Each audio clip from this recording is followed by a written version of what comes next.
I think we are live. Welcome everyone to Workshop Wednesday, where today we make stuff. Making things is all about what we're doing. We've got two cameras going here. We'll be moving momentarily to the project of the day, which is quite interestingly this, you know the board game Operation? This is basically that, but as a candy snatching game. Basically, there's a little, you have to use tweezers to get candy out of a monster's mouth without causing a buzz by touching the side of the monster. And here's the monster. It is a 2-liter bottle with a mouth in it that I surrounded with metal tape. And we'll see where that goes, what I end up using that for if this all works out. So basically, this gets filled up with candy. May end up having to make the mouth a little bigger, I think. We'll see. And this goes onto our base. I'm going to move the camera down here. Pardon the jostling. So here's our project. I know it's a bit of a mess. Here's the mouth. Here's the monster mouth that will end up going on him like that. So there you go. And so this basically goes onto here and kind of flops and wiggles around. So the whole idea here is that it's going to be a little hard for you to get in there, and with all the candy shifting around, you know, you can quite easily have a problem hitting the side of this thing. So that's that. Now I get to go ahead and try to assemble the rest of it. Now, I started making this like 3 years ago, right? This is a project that's been sitting on my to-do list for a very long time, and now I'm finally going to at least make progress on it. Maybe I won't get it done tonight. Hopefully I will. We'll see. So the materials here involve an Arduino, I believe, and as well, actually, does it use this Arduino? I'm not sure. I think it does eventually. And some banana clips and some various stuff. Here's a switch that you'll throw to sort of turn it on or off. And you know, for a Frankenstein monster, you want a nice switch like that. You want a good, you know, he's alive kind of thing. These are the tweezers that we will end up using for the project. So we'll have kind of this here and that there. Something kind of like this. So as I recall, I'll get that banana clip on there. There we go. So you have the clips on here, and then you use this to try to get into the mouth. And but if you touch the side, you know, bad things happen. So that's the idea. And let me just get these things sort of moved out of the way a little bit. Here's a speaker, because I believe, because it has to buzz, it has to give you some output indicating there's a problem. And here are some resistors for some reason. I think I need to use those resistors, so I'll keep these around. And then a battery, which is probably dead by now, but we'll find out. And then there's the switch, and then we had to do some rewiring to kind of make all this work. So here's the wood panel. We put the door stopper on here. So that's all good to go. And now we start working on the sound module, which is right here. It's a little different than what he has. By the way, I have a link to this project down in the description below. Then we want to test the sound module by adding a 9-volt battery to it. Try to get some stuff out of here. Okay, we've got some basic stuff worked out here. So we attach the battery to it with that, but we need to... That's not helpful. The photos do not show. Okay. I'm assuming I need to get these together. I'll just connect these two wires temporarily. See if this works. Then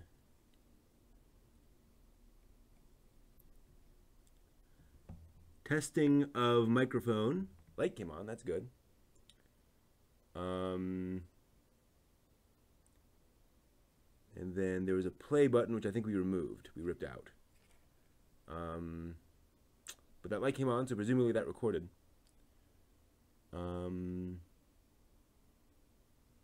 Right, that's what we're all working on here. So this is all the stuff that we had to sort of rewire. Okay, so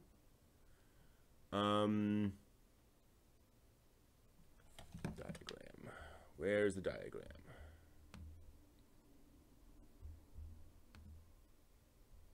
Okay, there's the diagram. So from the, see here, so there's the knife switch.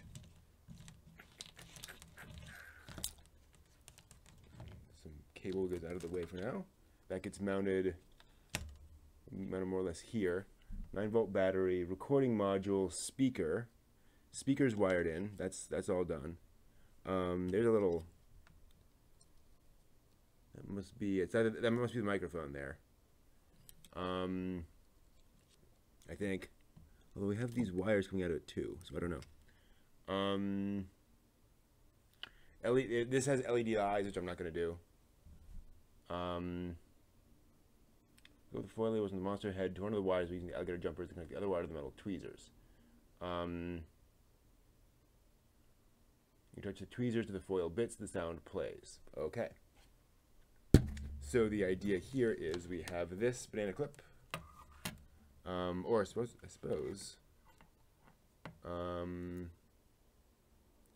hook up the foil labels and the monster head to one of the wires using the alligator jumpers, then connect the other wire to the metal tweezers.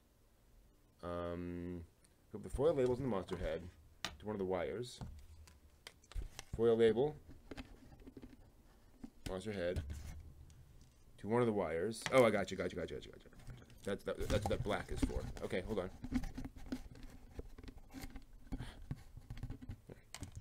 So this is one of those, I believe.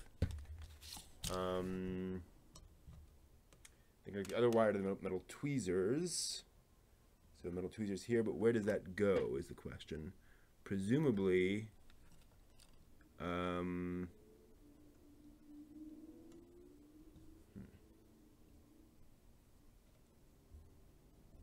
second. Ah, there's a nice, not a very good image. Let's see here. This is a little confusing, which is why probably I had some issues before. Yeah, that's a photo. That's, okay. So the V3, there's that V3, which he cut. And then the C4, which is over there. Okay. So I think what we do here is we connect that C4. Well, but that's weird because those two don't actually go anywhere. C4, V3.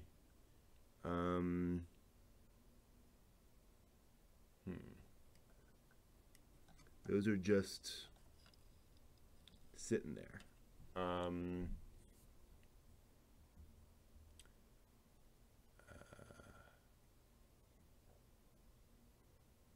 Okay. Give them the play button.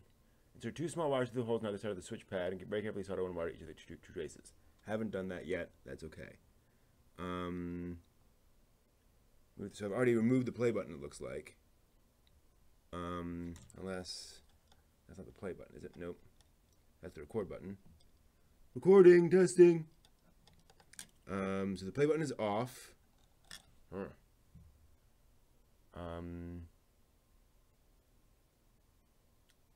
Very carefully solder where each of the traces. So a little confused. So there's my power. Oh, okay. So this is there because we want to cut this off. In other words, we've cut this wire so that we can join it to this guy here, I believe. Although this already has a, I don't know. Yeah, I guess, well, okay, whatever. So now we need to use the, we're going to solder, move the play button by prying the metal tabs in the back of the board, and move the metal retaining ring and the gray elastometric button. Insert 2 small wires to the holes on the side of the switch pad, and very carefully solder one wire to each of the two traces. To each of the two traces? Where are the traces? I don't see. I see the,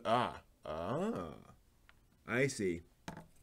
So, yeah, we've got trace there. Okay, it's coming together now. Don't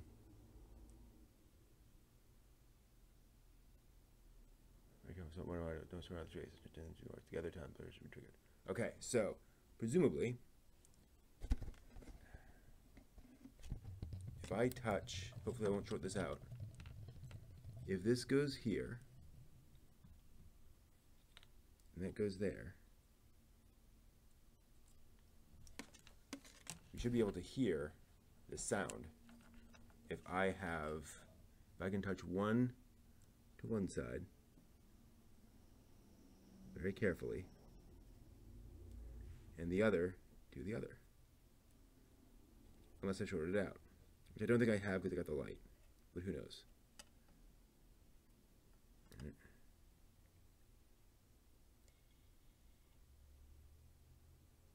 Wow. Okay, we got some sound. That's cool.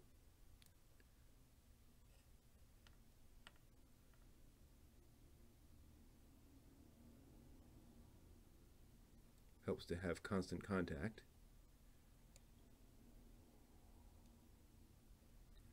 Yeah, that's just not connecting.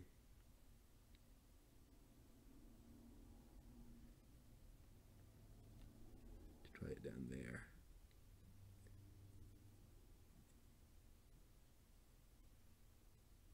No. Okay, that's testing.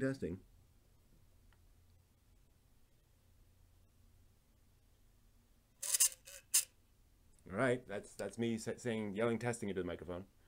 All right, cool. So we want to solder that. That's going to be interesting.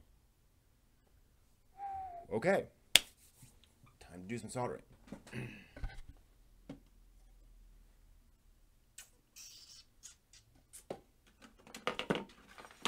Over here,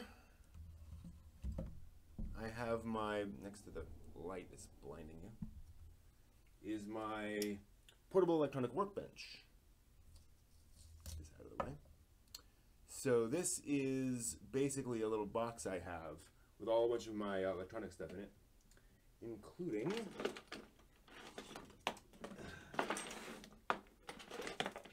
a soldering iron. This is soldering iron.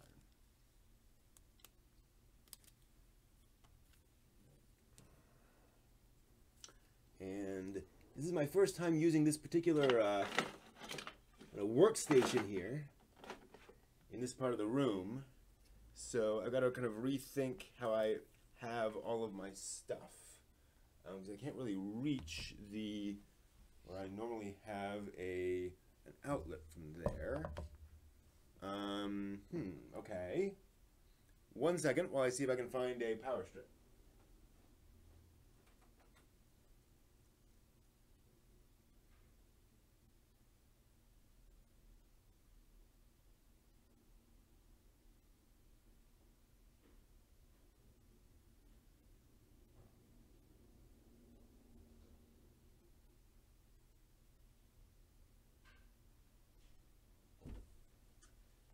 We're saved! Spare power strip.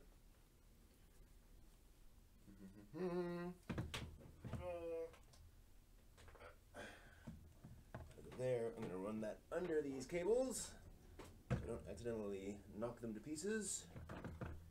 Okay. And then I'll plug the soldering iron into that. Okay, so this will allow us to do some soldering, hopefully. That have an on-off switch. Okay. That does not have an on-off switch, so I'm going to have to prep everything and then just get going. So I need some solder. There's some solder. I'm not really worried about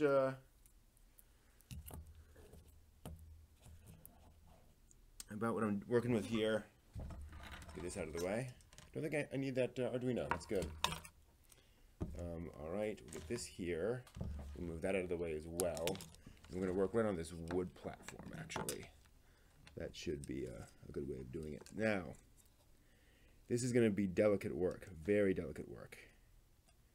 So I need the cable to be over here, and then I will add solder to it to sort of move it over to there. Oops. Sorry, plastic speaker, I just crunched you. All right, so let's go ahead and do this thing. All right, so we've got soldering iron, solder, and the thing I'm going to solder. And we'll see if I can get this done in a way that doesn't kill us all. Take off the battery, that's probably a good idea. All right, let's get this soldering iron starting to heat up. It's a very blunt instrument for this. I do have this battery-powered soldering iron, but it's battery-powered, and I've never been able to get a good charge out of it, so I'm just not going to do that. So yeah, so I should probably have a better tip for this, but what can you do? So we're going to just let this heat up. And we will see what happens. So, you know you're getting good solder when you can just eat away at the solder. It just pulls it right up. Oop, I need to reposition that wire.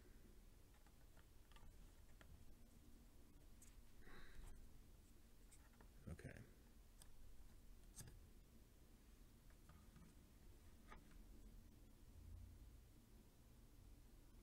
Not hot enough yet, but it'll get there.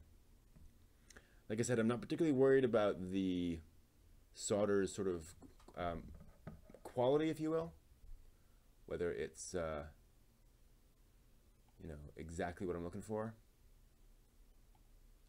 Let me reconfigure this video for autofocus. There we go. Now you can actually see what I'm doing, which is kind of nice.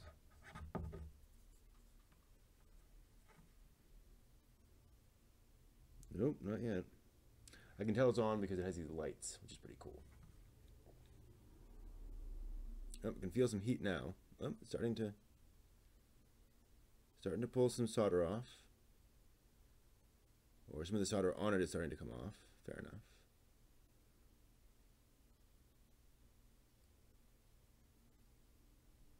Ooh. It's definitely not.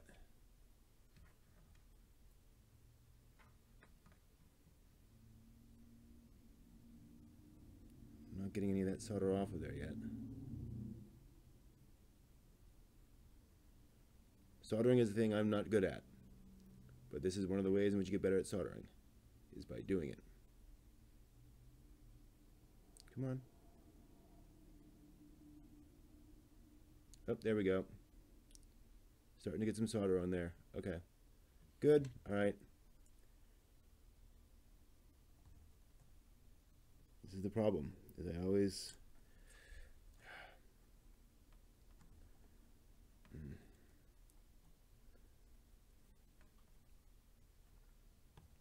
Yeah.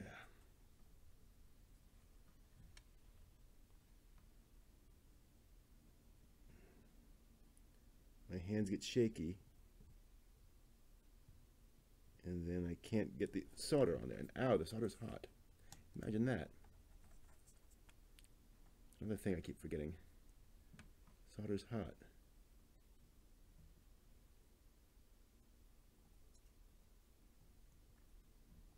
No, I just can't get it close enough. Ow.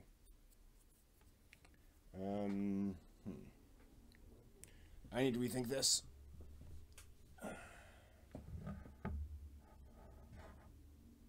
Be very careful with that. Okay, so problem I'm having is that I can't really get the wire to stay flush with the thing, and it keeps flipping up. So how do I solve that? I think, and it's a very delicate operation. I might be able to get it working. Get some of the solder that's already on there off, and then try to work it down until it makes contact. I need some more solder.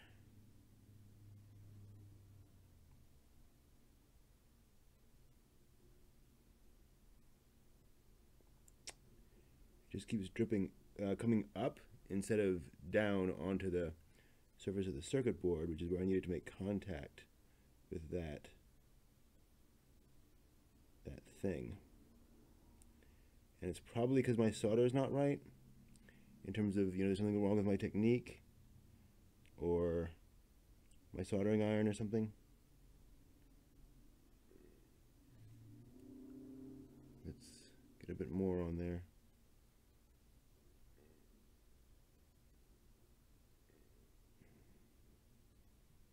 Okay, I think that's made contact. Okay, I need to do more, but for now, let's hold off. A little bit of soldering done. Cool. So I need another wire for that. Do I have one?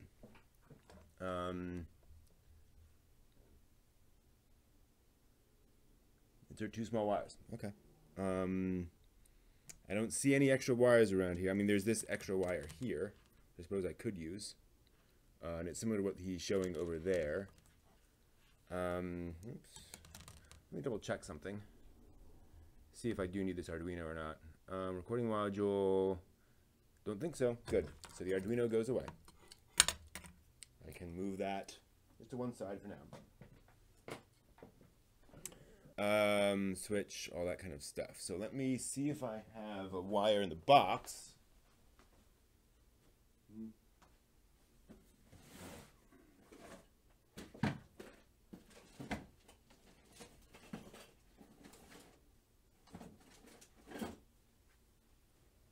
The answer to that is no, but I have wires over here, which is probably where that came from. So, yeah. Here's some wire. I think it's very similar to that one. So we will use that.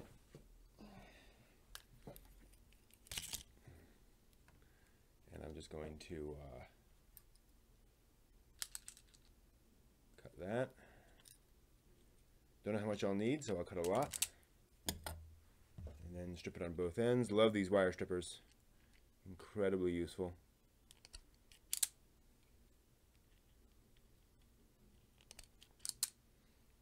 Boom, stripped. Ooh, stripped. All right. Now I will, oh, nope, that came right off. There's plenty of solder on there, but it wasn't actually stuck to the platform. Dang it. All right.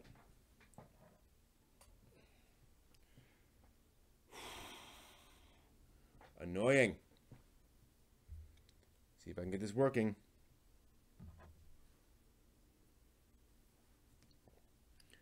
I thought I had that too.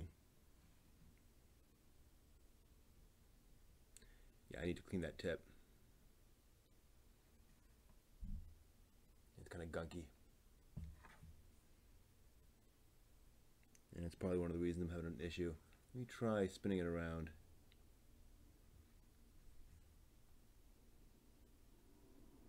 Yeah, not hot enough yet. Always takes a little time. Fortunately, I think if I can just get it to stick to the platform, I think it's at the right place on the circuit board. I'm surprised you actually can't see that very well. Yep.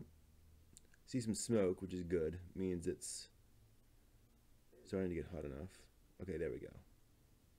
Yeah.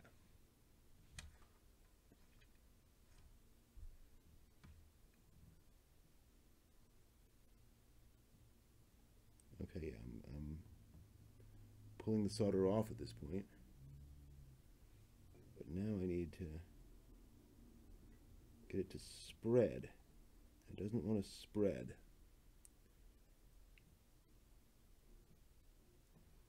It just wants to kind of ball up there on the tip instead of actually going down. And the important thing here is I can't short it out. Like, that would be really bad to get this done, and then it's over the entire circuit piece, which kind of defeats the purpose. Okay, that might do it. We add a bit more. I'll pull it out this way. I think I can glob it on enough to make it touch. All right, that's a lot of solder. But I think that will do it, and I think that is making contact. How do we test that before? Because we didn't have to do that. Well, we'll see. Let that solder cool a little bit, and we'll see where we are.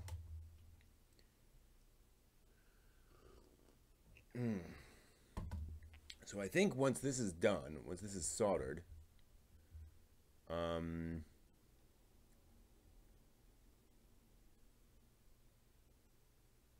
power transmitter, power transistor. What power transistor? Power transistor. Uh-oh. Am I missing a piece? NPN transistor. Oh, NPN transistor. Resistor. There we go. No, this is a resistor, not a transistor. Transistor. Did I get a resistor instead of a transistor? I fear I did. I think I got a resistor, not a transistor at the store. Whoopsie.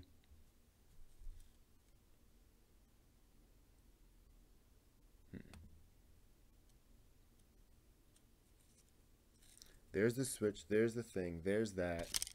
That's back there. Let me check my materials again. Huh.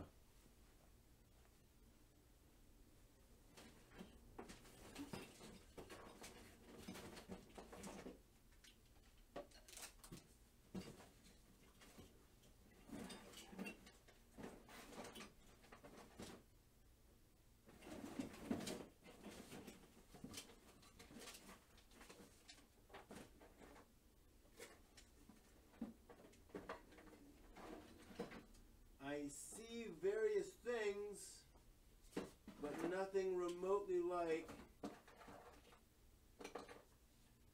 that. Okay, well, that's a problem. So what I'm going to do is throw a temper tantrum. No. I'm going to finish soldering this and then move on to another project. I have plenty of other projects. That's not a problem. So this is going to be the first part of finishing this out, and I'll buy the rest of the materials and finish it out some other time. That's fine. Okay. So, yeah, that's staying on pretty well. Hopefully, I can bend this in such a way. Ah, popped right off. Wow. Okay. There's something else I got to work on then.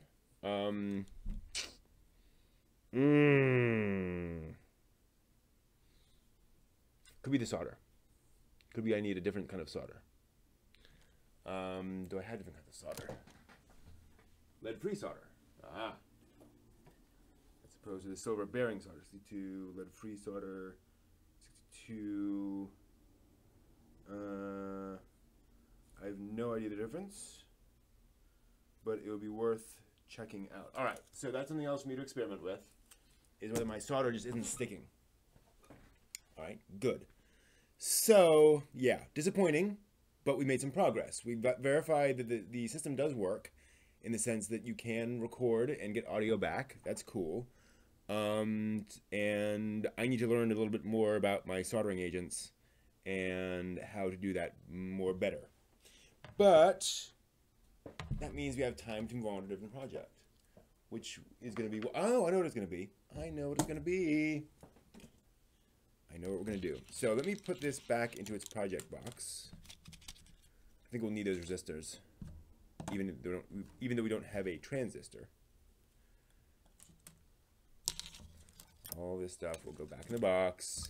Back in your box. All nice and figured out. Yep. That there. That there.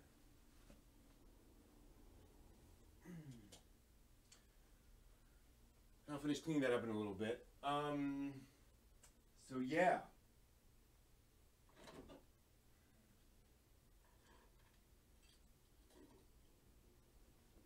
We're gonna make a dragon.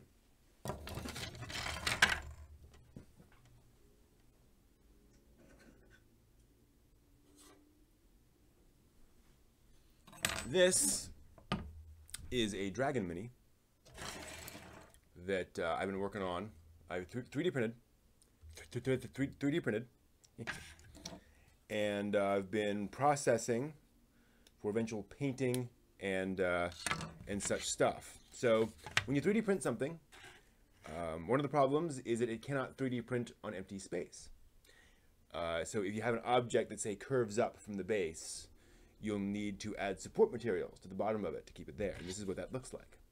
This is a dragon's wing with support materials. And so these need to come off of the dragon wing before we can actually make use of it. Here's an example of the other side, the other wing with the support materials removed. So I'm going to start removing these. You have to be careful here because it is absolutely possible, while removing support material, to rip off some of the object as well. You don't want to do that, right? And there's always a desire to pull out as much of this stuff as possible. You don't want to get a whole bunch at once, but you don't want to get too greedy. Okay, so there's some of that support material removed. And now we can move on.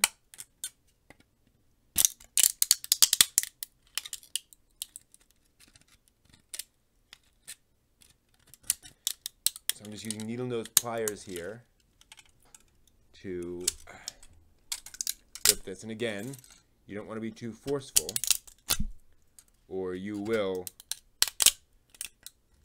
either rip something off or break it in half.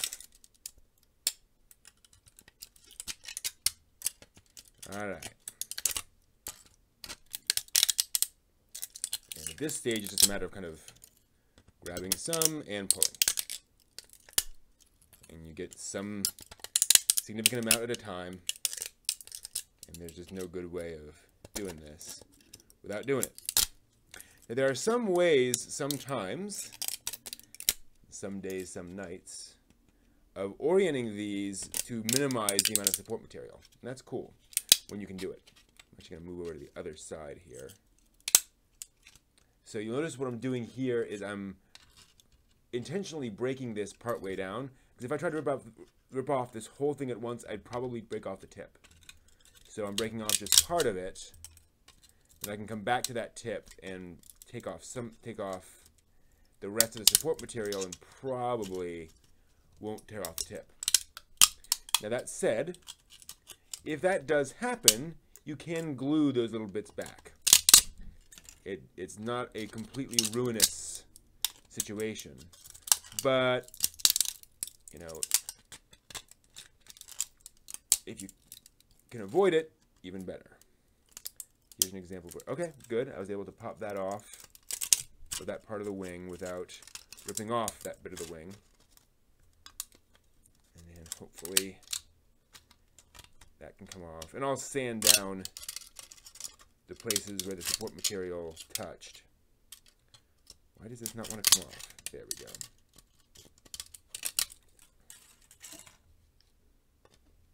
I think I'll try to go back and get the top here. Sometimes you can just work that a little, or take off some there and just kind of work your way up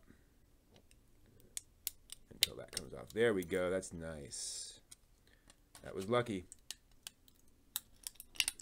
And some of this too is just practice. Just, you know, breaking a few and getting a sense of how the stresses affect the material.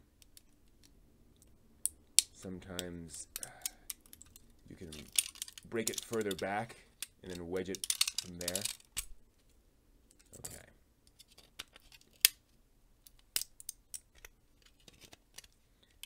are.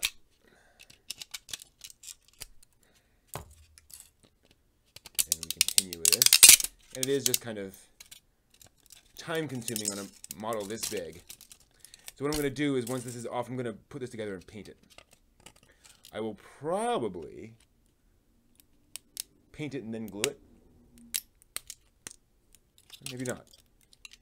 We'll see.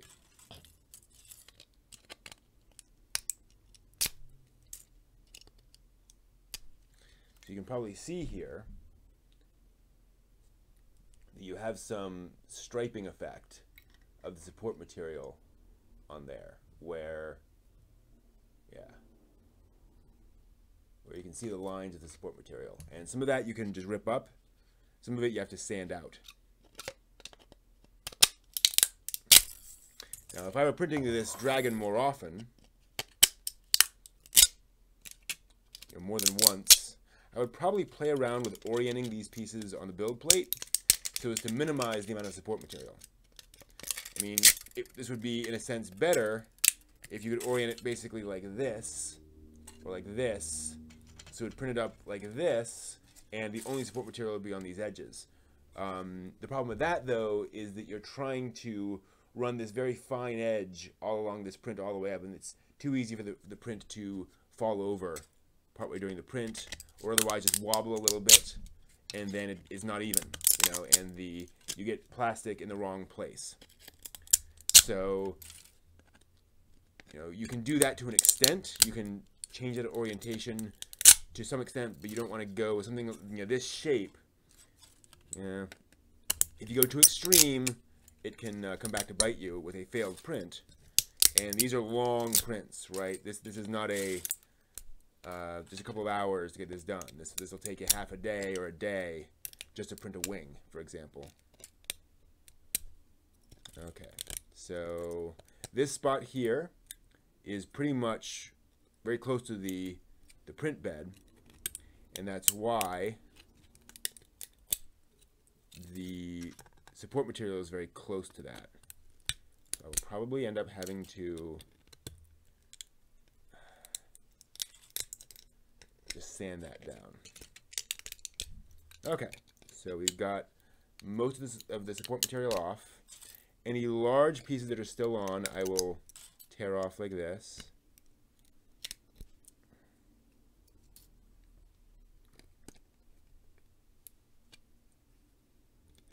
And then pretty soon here, I will have to move on to sanding. And that doesn't take long. You know, you're just taking heavy sandpaper and then more fine sandpaper and rubbing it along this thing. Oops. Rubbing it along this surface to even out this appearance. There are some 3D printers that will have multiple nozzles, and so they can print support material that dissolves. That's really cool. But I don't have that kind of 3D printer.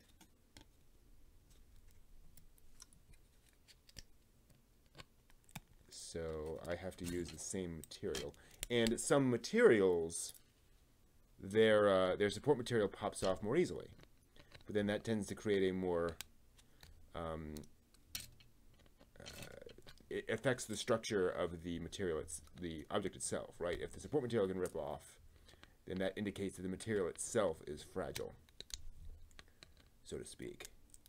So it may be easier for this kind of thing, but then not as good for others. So there's always trade-offs.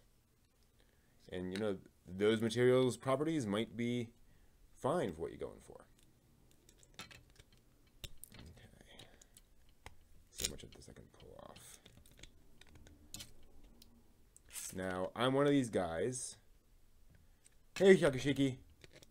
Glad to see you.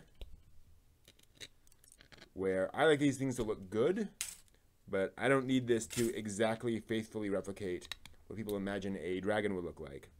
So if there's still a little bit of weirdness here and there, some unevenness, some of these lines are still showing up, I'm okay with that. Like, I'm not going to be that careful. Now, again, we have some support material around this claw. I want to be very careful that I just peel that away. Kind of like when you have a hard-boiled egg, and you're peeling away that shell, you kind of need to be careful with it, or bad things can happen. All right.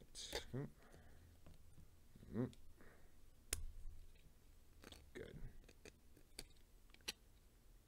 So yeah, I am assembling a dragon model, plastic model, that just finished 3D printing like a day or two ago. So yeah, I can pull off these bits here. These are really stuck.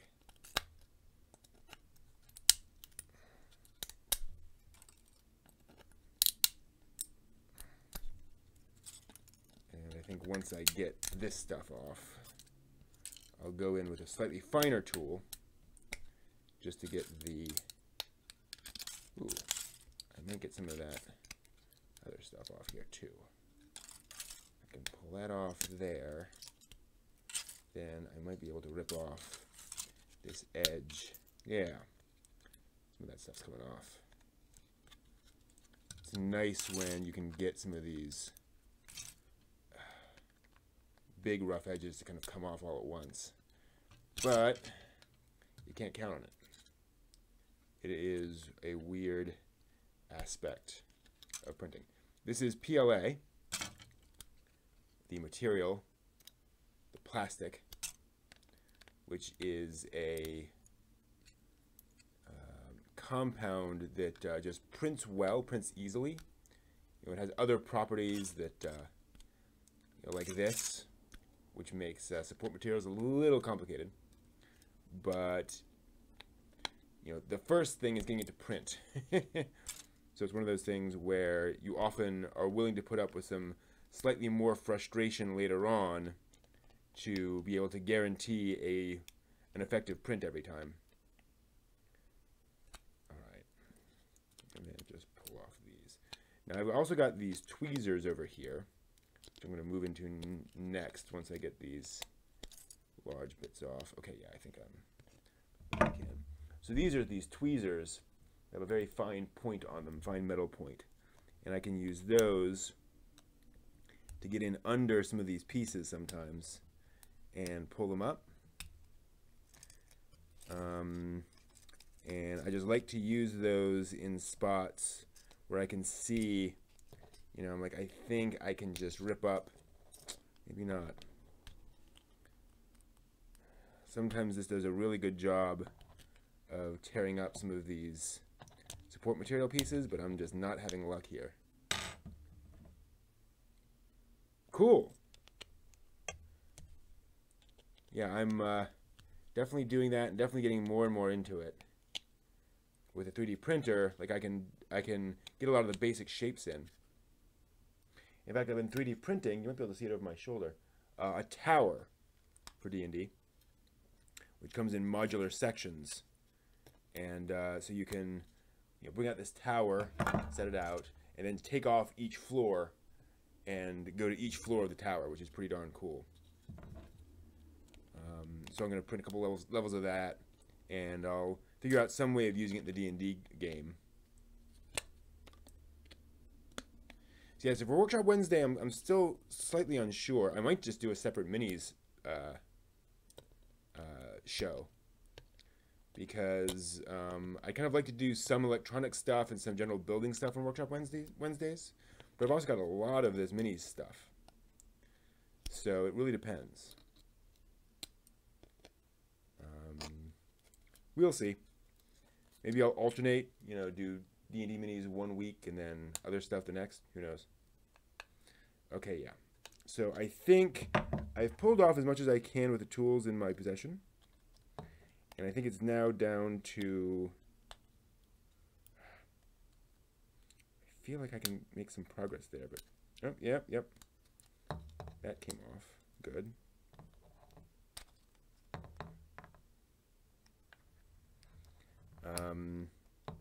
So I'm gonna have to move on to sandpaper here in just a minute. It is easy to get kind of obsessive about these weird little bits. You're just like, if I can just get under there, and it should all come off in like one big scale. It's getting ripped off, but nope. Get a little bit of it, but not much. Okay. Yeah, I'm just getting little bits off the edges. All right, so yeah, I'll show you the tower.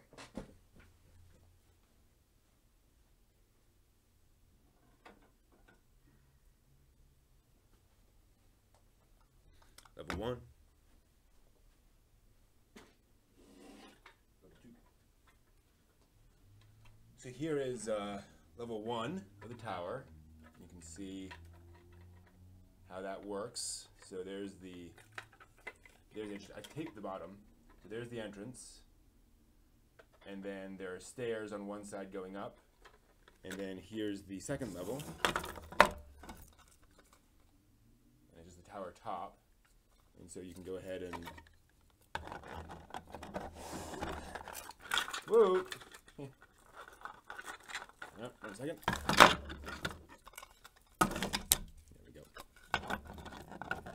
You try to orient these correctly and keep them together. There we are.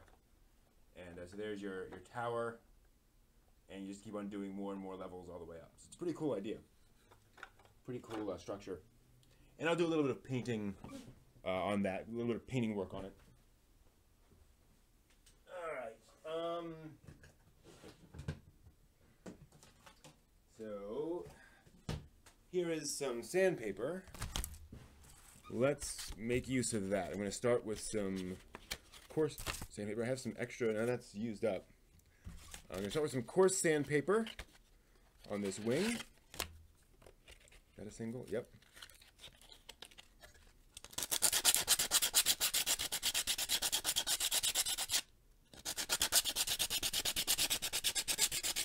And just sand down as much as possible of that stuff.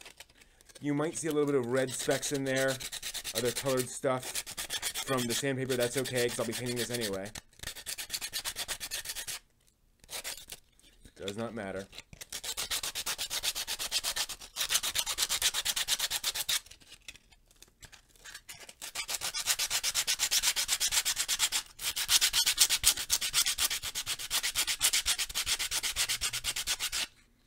I'll rip that down.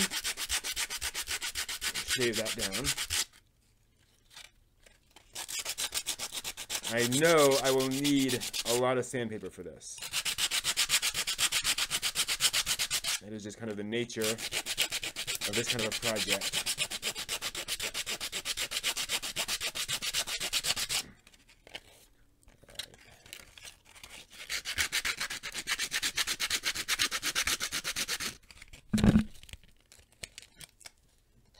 Side.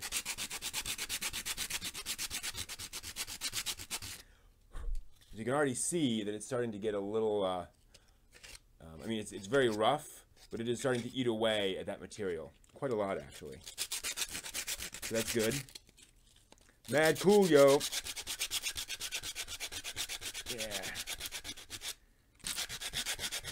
Oh, and I've been 3D printing some Gundam model kit material too, some little weapons and things, just to play around with that.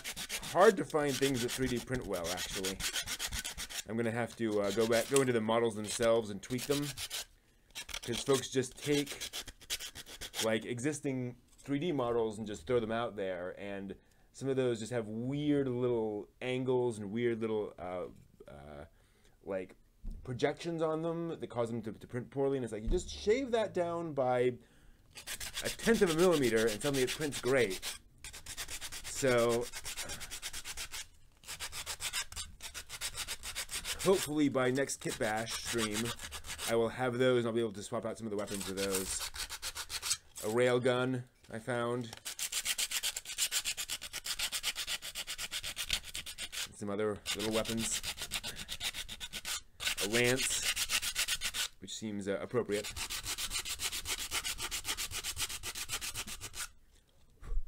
Okay. And we got some stuff here.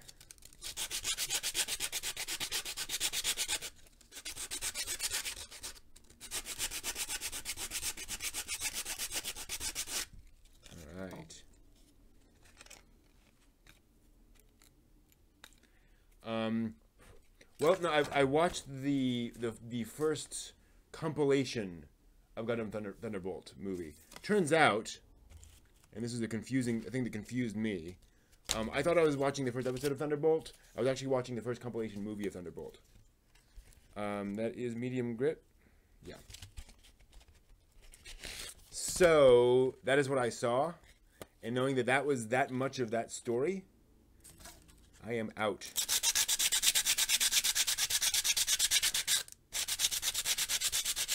Like, that is a large chunk of what the story they told. I'm like, yeah, not my thing.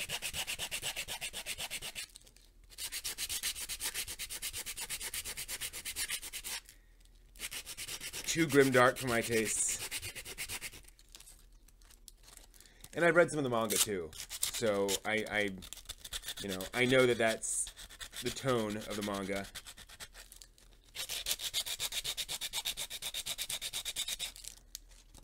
Like, it's not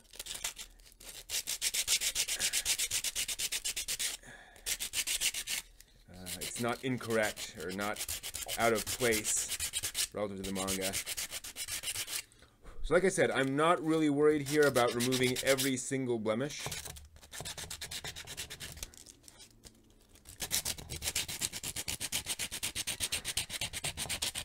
So if I can get this down to the point where those look more like ribbing on the back of the dragon's wings, I might be able to live with that.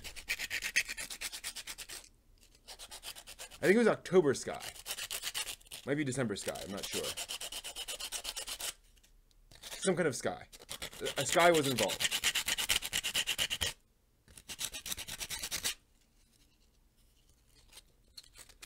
Yeah, not my thing. Which is fine. There's plenty more anime out there in the sea. Plenty more Gundam out there in the sea. Although I've kind of blown through all the Gundam I really wanted to watch. Like, I would like to, finish Iron-Blooded Orphans at some point, but I'm not, like, rabidly invested in the show. Like, I was impressed with what I saw, but it wasn't like, oh my gosh, I have to see more of this. Again, it was kind of grimdark.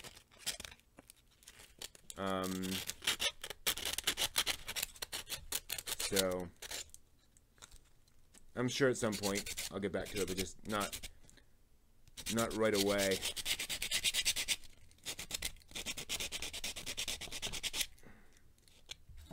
Okay.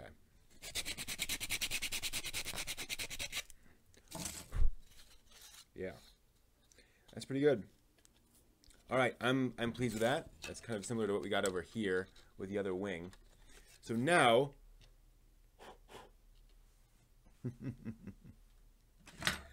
let's clean up a little bit. Move this plastic over here. One nice thing about, so you may not have noticed Yakushiki before you got here. I was working on this Halloween electronics project, and oh wow, that's going everywhere. And found out I was missing a part, which sucks. But fortunately, it's a Halloween project, so I got time.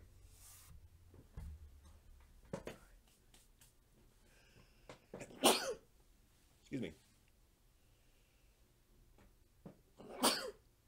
Golly. Wonder why I'm sneezing. Why on earth would I be sneezing? I'm just, doing this. And I don't have a mask. I should be wearing a mask for this. All right, so here's a question. Oh, we're not quite done sanding yet.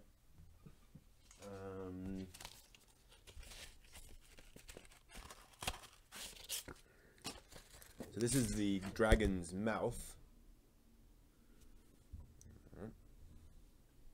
Yeah, there's a dragon for you. Yep.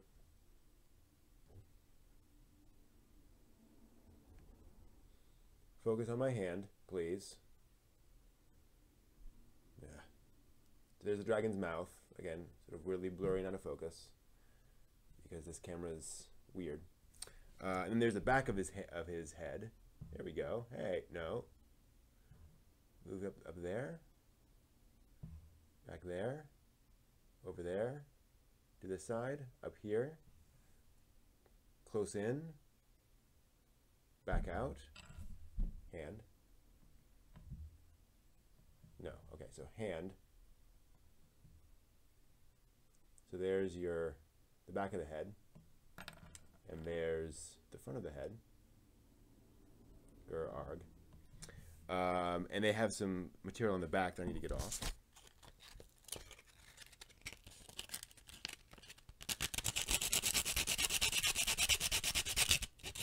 Yeah, that might be October Sky. I might be misremembering names.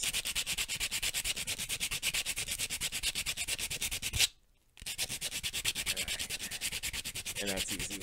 And this will all be glued together, so it's not like it needs to be pretty, but it needs to be able to fit together well, so it needs to be reasonably smooth.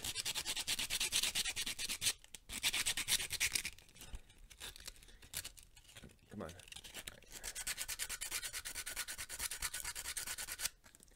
Okay. So these will glue together like that, basically. And then they glue onto this guy. So now the question is, as I was saying, do I glue it and then paint it, or paint it and then glue it?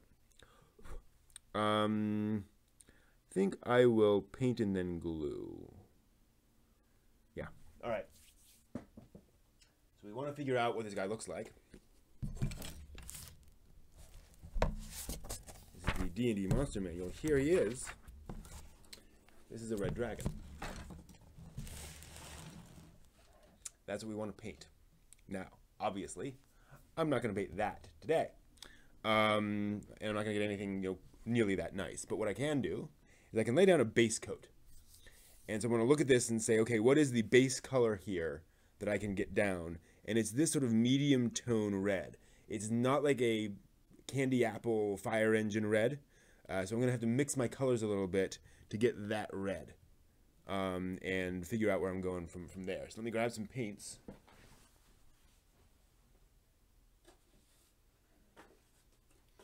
There's some red.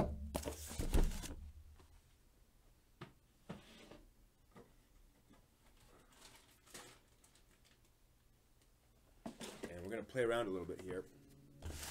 See if we can find what we need. I'm going to get a brush, a pretty wide brush. Yeah, that's a good brush. So I'm going to go with this wide bristled brush, wide whatever brush. So looking at that red, again, this is a little too bright, so we'll probably just add a little bit of, ooh, I have this metallic steel, and I wonder if that would add some luster to it. I like that idea. Okay. So we're going to move this out of the way. In fact, what I might be able to do is grab an image of this guy from the internets.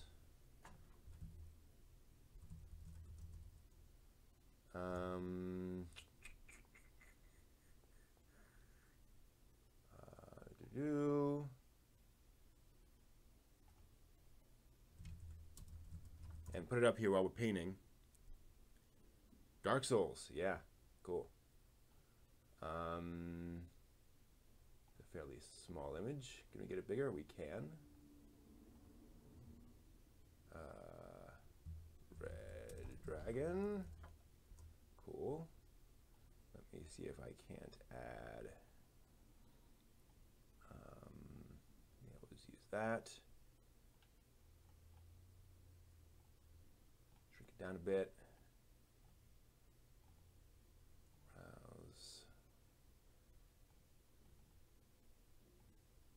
Browse. Okay, yeah. Cool. So that's what we're going for.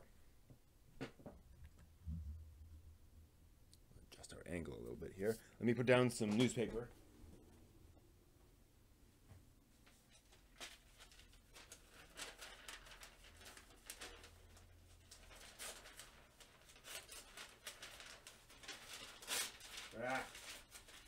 It tore. I'm just going to fold it in half. Hate when that happens. Okay. There's a lot of good usage space. All right. So, tail, wings. So one of the things about the wings is I'm actually not going to paint them very heavily. I kind of like this transparent aspect of the wings. So I'm going to change a little bit from that picture, and I'm going to give it sort of a light red coat of that red, and I'll let that transparency hopefully come through a little bit. So I need a bunch of red and a little bit of this steel mixed in. So we'll grab a bunch of this red. I'm going to be very liberal with the amount of red I'm going to throw in here, because again I need a lot of it to cover a mini this big. It's no longer a mini, it's a maxi. Is that enough? Let's do a little more paint. I think we can stop there before we go too crazy. Put that up there. And then we're going to mix into that a little bit of this steel metallic color. Reluctant to watch turn A. Well, you can tell her it has one of the most heartbreaking romances in Gundam. I don't know if that'll help or hinder. Ooh, I'm liking that. Look at that color. Yeah. That is a dragon's body color. Excellent. And it's a little bit shiny. Great. Okay. Love it when a plan comes together. Let me add a glove onto one hand, because I'll be touching this in lots of different places.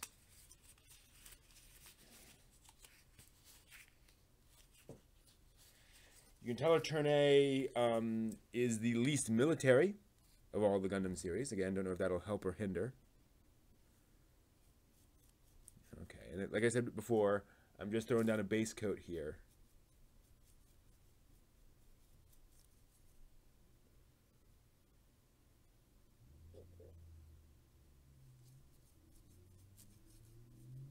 I'll eventually go back in and add lots of different colors and highlights and such. Hopefully. And actually the gray of the plastic itself is helping to darken the red anyway, which is good.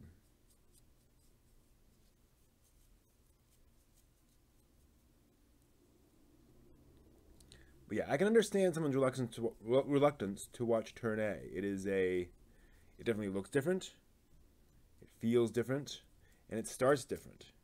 It's a very odd beginning. I would tell her, actually, to just try episode 1. Because episode 1 is a really solid introduction to that show. Like, you get all the themes, you get all the feelings of that show in that episode. And you see how it's not your typical anime series. It's all communicated pretty well in that first episode. And a lot happens, too. So that might work. One of the things I love about this base coat, whenever you're doing a mini like this, is that as soon as you're done with the base coat, you're like, wow, like I would not terribly mind taking that to the table just like that. She loves Zeta and Unicorn. Wow, well.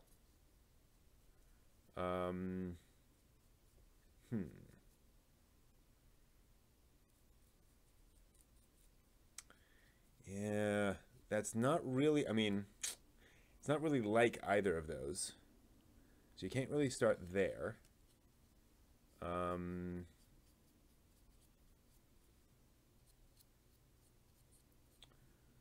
I mean, you could certainly play the card that it is by the same guy who did Zeta, same director and creator of Zeta, but when he was in a much better place, you know, mentally.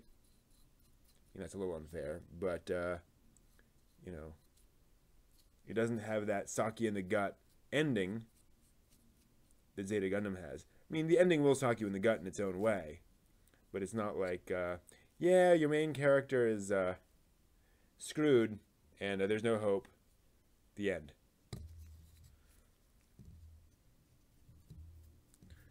Like, I still call Zeta Gundam arguably the darkest ending, one of the two darkest endings I've ever seen in anime.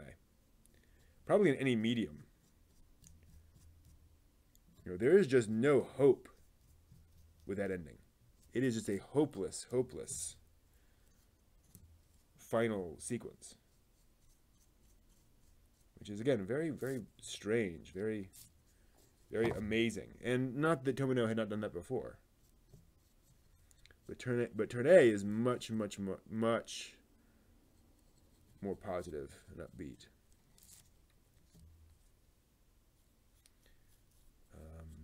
Kind of like Unicorn. I mean, you can say it's kind of like how Unicorn is, you know, it certainly has its share of darkness and its share of tragedy. But it's ultimately about people getting better and doing things better, improving the lot of humanity by always progressing, trying to correct the mistakes of our past. So, like I said, this is what I love about this, is that I paint all this stuff. I think, okay, that's, you know, there's your starting base coat, fair enough. And then I'm like, dang, like that's not half bad, like right there. Okay.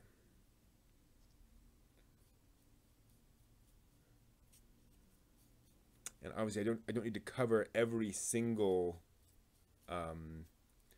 bit of the inside of these places where it'll join, but I like to paint into those because you never know where you'll see a little bit of a seam or where the paint won't quite go in. So I'm liberal with my coverage there. And then if I do get paint on that, I try to brush some of it off so it doesn't cake on. You don't want to cake that on. Now, you may be looking at this and saying, he probably has too much paint, but that's okay. Because I can always reuse that paint. I can throw it into a bag and then use it for another mini. Like that's easy. So I don't worry too much anymore about doing too much paint. Although I try not to go too crazy because like there's only so much red you can use. And it's hard to keep paints for a long time. Like reasonably, they do kind of dry out after a while. Okay. Or you just end up with so many of them that you can't use or you don't want to use. And it's like, I don't have anything for that. And so it's, ugh. But yeah, Turn A is definitely a remarkable show. That is, but it's out there, man. It is not your typical Gundam, not your typical anime, really. It's a shonen show that tries to avoid fighting. Like, really tries to avoid fighting. Not just that, oh yeah, fighting is, you know, you should only fight in self-defense, but you should get stronger. Nope. Way more hardcore than that. Like it is all about just, nope, peace. You know, our main character is defending himself, but afterwards, like, he completely abandons this whole gig. Spoiler alert. Throw a little lava orange on that? Definitely. I'll throw some lava orange and actually some blacker colors too. I like how on the tips of those wings you get that sort of blackened, singed look. I'm going to throw some of that on there as well. But I got to wait for all this to dry, obviously. All right. And then I think I'm going to cover the entire mouth with the red and then come back in with other colors to take care of that. Like, I think it's just going to be easier to not try to, you know, to say, okay, well, this bit's going to not be there. No, just make it all red. Even the mouth. I can always come back with a black or something. And things. Same with the white for the teeth. I think consistency in these colors really helps. You know, that if nothing else, everything is red. It is that sort of consistent red color. And I can also tell that I'm going to have to come back onto this and do a second coat because it's very uneven, which is not unusual, especially for 3D printed parts. You know, this plastic is not really formulated for painting on, and it takes paint well, but It's not like, oh yeah, one coat and you're done. All right. Moving on to the wings. And like I said, I'm going to go very light on this. And try to preserve some of that like transparency. And just see what I can do. I'm not sure if I'll be able to do it.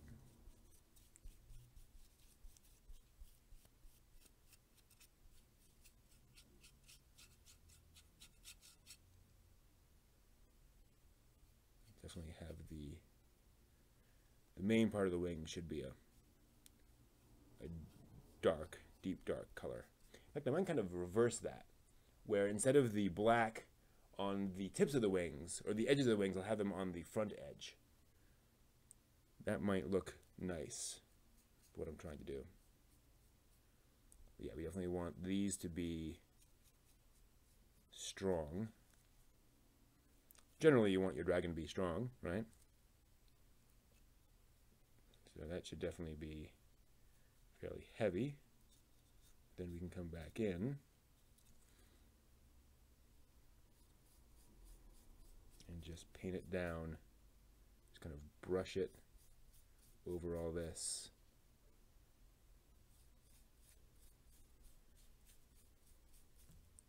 I don't know. It kind of highlights those aspects of the printing process, so that might not actually work out well. Yeah, you can really see those lines, which now that I'm looking at it, look a lot more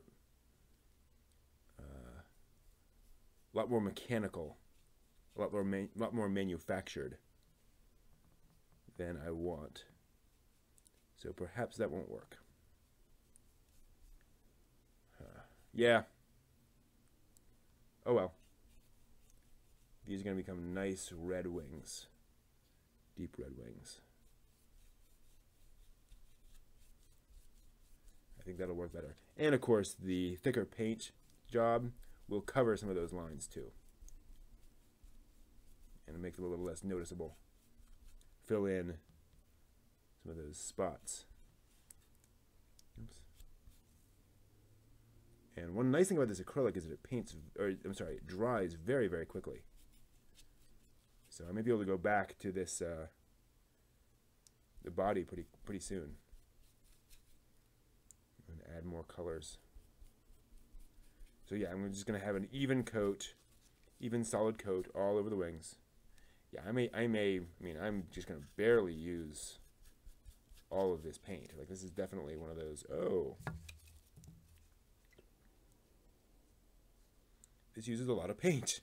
You know, imagine that, a miniature this big. So yeah, and I'm a big fan of just starting with a color and then figuring out from there and kind of adding more colors as you play around with it. And you can sort of personally mix some of those colors and say, okay, we're going to add some orange here and some black here and all that stuff. Like I said, I'm just going to get around the edges there, in case there's any visible spots. Put that down to dry. Try to get anywhere I was holding. Probably needs a little extra paint to be solid. Oh, I need some more there. All right, and I got one more wing still to paint. So yeah, I barely got enough paint here. I will probably end up using like every last bit of that paint for these wings, which would make the second coat a little tricky. But that's okay. You know, as long as you're, you know, those colors don't need to exactly match. That second coat will cover the first coat, and okay, if there's a little bit of the lower coat, the undercoat still showing, it doesn't matter, because if they're that close, right, you're not going to notice those slight differences. Okay. Huh. Some little bits and pieces got stuck on there. All right. So yeah, we'll get that going there. You know what, this is, I could have some music going. Why not have some music going? Let me know how the audio is. Actually, might be able to listen in.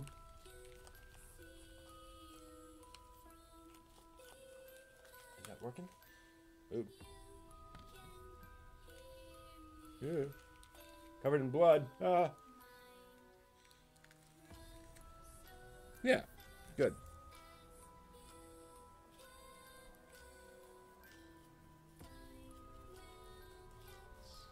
Weird music to play. This is all music from No Copyright Sounds on YouTube. And I'm still figuring out playlists and what I like and what I don't like from there for different styles of show, but we'll try this playlist for here.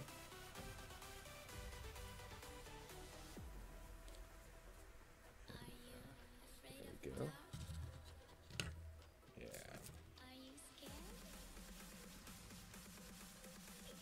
This goes here.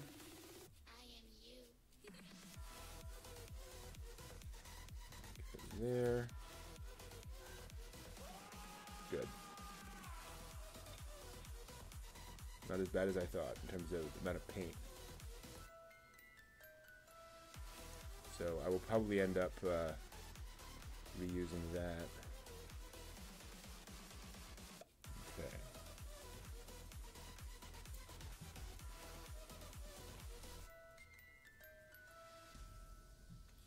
So yeah, I can add some more paint to this. Oh, you can't see it.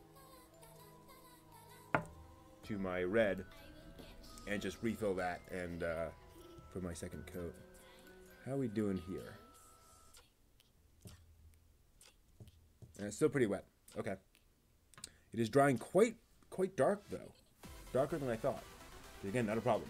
But I'll probably go over it with a lighter red next time. Maybe add a little bit of yellow, just a little tinge. And then, like you were saying, Hyaku, would put some orange, lay down some like lava orange on the breast and around there. Play around with some of those colors. All right, so let's take off the bloody glove.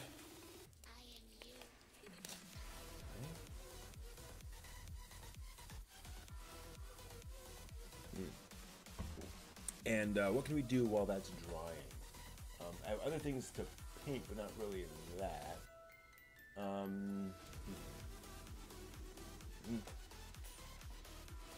That's done, that's done, that's done. It's funny that I feel kind of out of stuff to paint. 1 second though.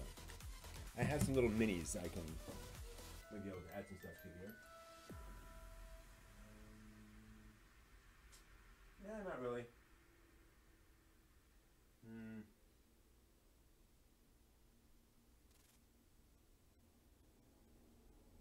No. I don't really have anything that would benefit from a red. I don't really want to throw these other colors on them either.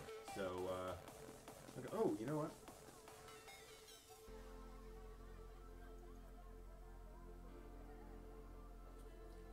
Yeah. I 3D printed this guy a while ago. This weird little statue thing. And I wanted to paint him up with a metallic color. So I think I'm just going to throw this, some of this, what was it? It's not Ladybug Red. Steel, yeah. I'm just going to cover him with steel. Or maybe pewter. Have a pewter in here? Yeah, pewter. Steel maybe a little too... Oops, yeah. What do I think? Steel or pewter? They're pretty close. We'll do steel. I have decided. Use a different brush here. And paint this guy up while we're waiting for him. And as I'm painting him, I'll get a feel for how else I want to change him around. Smaller brush. And just going with the base coat again. I feel like these eyes should have something special on them. Maybe I'll go back over them with a different color. I have like a sterling steel. I'm sorry, like a sterling silver. And that might look really nice on those eyes. Just to kind of highlight them. Make them pop.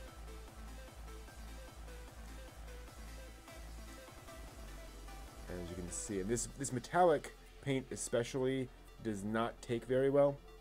It kind of slides all over this plastic. So, oh, there we go. Hopes you can actually see what I'm doing. So you have to be a little more patient with it and do multiple coats to really get what you want. You know, this ends up being more or less a base coat, which the second layer can then stick to. Second coat. Coat should really be a layer. They're just layers. You have so many words for things. Like, I'm all for different words when they actually have significant meaning. But when it's just in this industry, or this field, or this craft, you call this thing this. Well, isn't there a general word that means that? Yes, but we just use this word. Ways to make things confusing. Also, erecting false barriers to entry.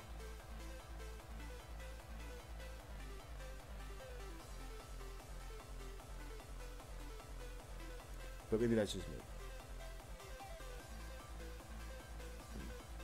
Yeah, man, now you mentioned Turn A, I can't stop thinking about it. It is such a show. And I have it now officially on DVD. Started rewatching it, you know, when it first came out on DVD. And man, that is such a good show. It is such a special experience. It is so different. It has such a completely different agenda than your average anime series, your average shonen series, mecha series, Gundam. And it's not immediately clear what it's trying to do. Then as the show goes on, you're like, oh, I get it.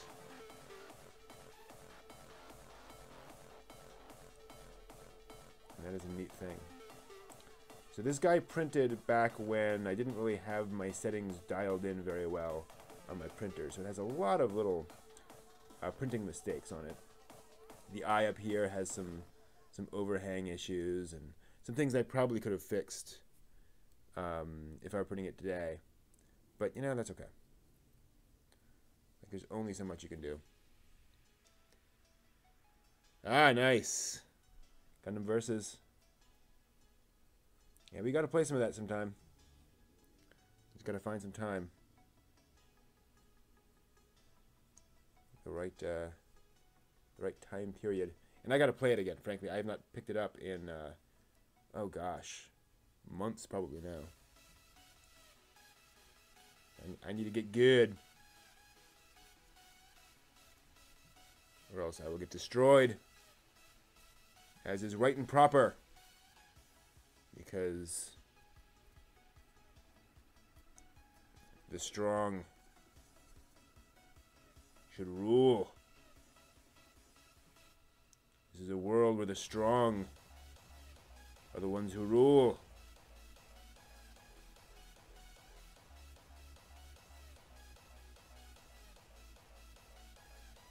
I love Gundam for things like that.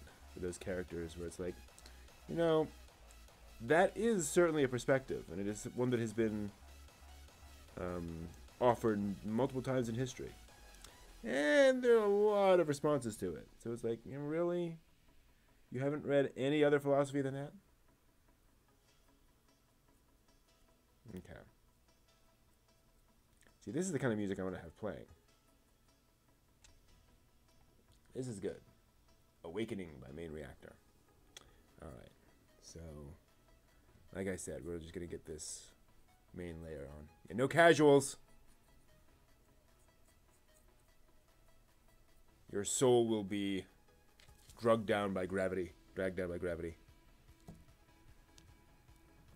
I recently read a novel where some guy quoted that, which is pretty cool. He was a major otaku. Okay. Alright, So there's that. Again, how are we doing? Ah, yeah. We're pretty dry on the dragon. So, yeah, we're good on that. So let's see here. So here's our, a few little, it's still a little wet. But I think we could do another coat here. So let's see here. So we're looking at that. Yeah, we want to go a little lighter. So let me add some more red. Yep. I can get my supplies here.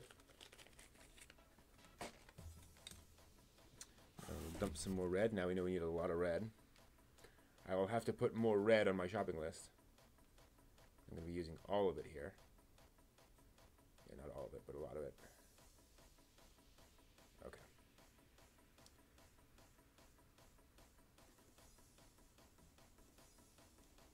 Yeah. Yeah.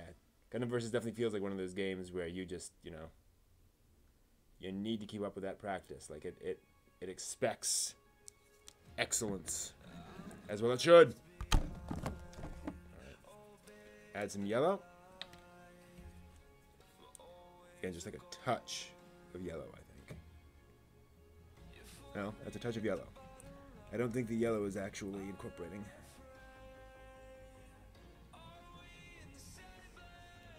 Yeah, that's not going anywhere. I think this yellow is drying out. We're just getting basically a glob of yellow in there. That is not getting anything close to an orange. I don't even want an orange. I just want something a little less red. But we're just not getting much incorporation there. Alright. Let's try some more. See if I can dig down. See if I can mix this up a little bit. Yeah, it's very... Ooh. Very thick, but I think...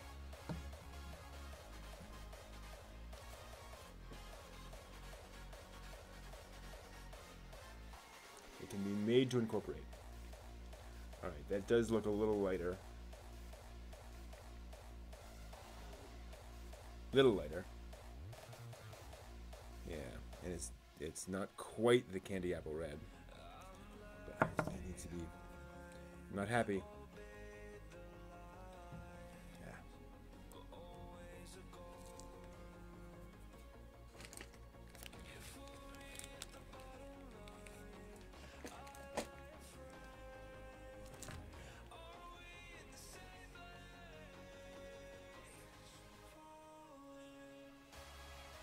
I have more. I may have another tub of yellow, but that is lightening up. Okay, good. So that's going to be my next color. Again, sort of the see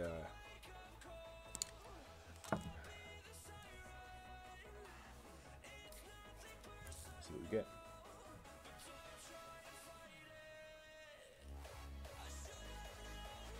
Put it with that. Being a little pinkish. But it's not terrible.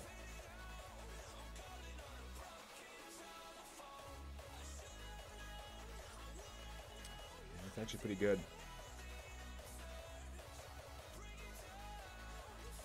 And it's going to dry a little darker than that too anyway.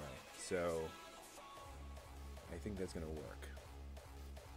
And if not, we throw more paint on it. Right? I do like that dark red color though, so if this ends up not working out for us, I may give it another coat of a darker red and let it go at that. But I'm hopeful, that this will end up giving us a, once it dries, something a little closer to that, that red we're looking for.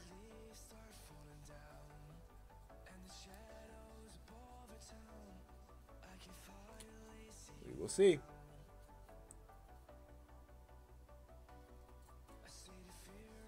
Get into those claws. It definitely feels thicker. I think like that yellow is definitely definitely being a little hard to deal with, hard to work with. Good to know. Gold Sphincter 007. I will look that up. And add you, Yaku. Definitely. I am Brent Newhall on there. Decided not to go with the whole Geek Archaeology thing on PSN. Just me.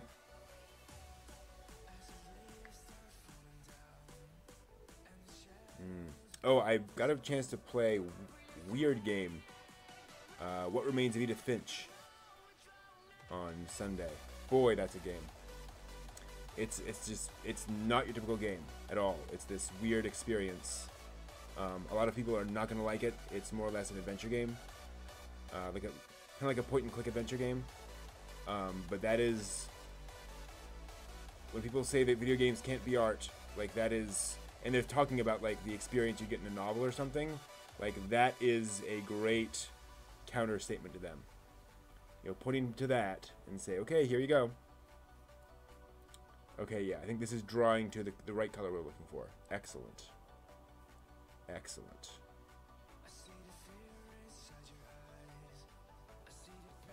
See that stuff in there.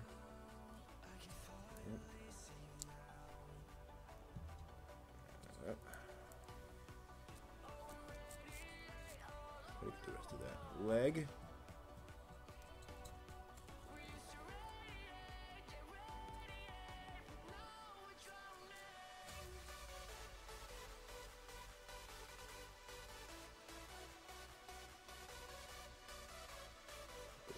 Oops. Didn't quite get that very well. Okay. And then I can add some more onto there to get rid of the stuff that I got off by holding it right there. Alright. I know I need some more on the butt. Because even dragons have butts. And then, yeah. Okay. So yeah, I think this will give us a nice, even coat with a little shining through of the darker color.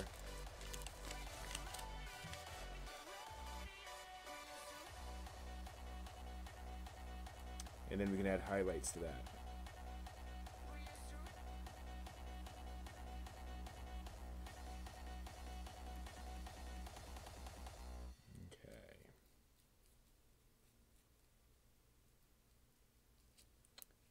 Good.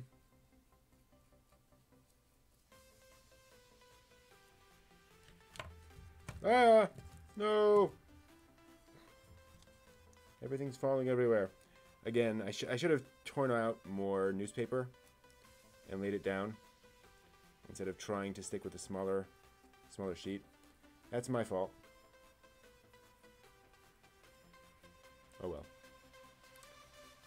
Okay, yeah, I've added a couple of people on there. I don't remember, I'm not sure if I added you or not. I remember seeing your name, but again, I'm not sure if I followed up on that or not. I tried, but I may have missed you there, Hyaku, so we should definitely double check. Let's see. It's always a little scary with these colors when you see, oh, that looks a little off to me. Then it starts drawing, and you're like, yeah. More of that, please. Okay. Head. Oh, form the head.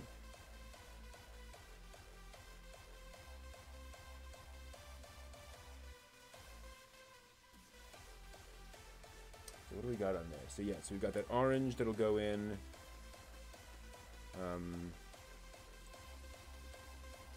On the belly and the edges, and then the black all around. Interesting. Gotta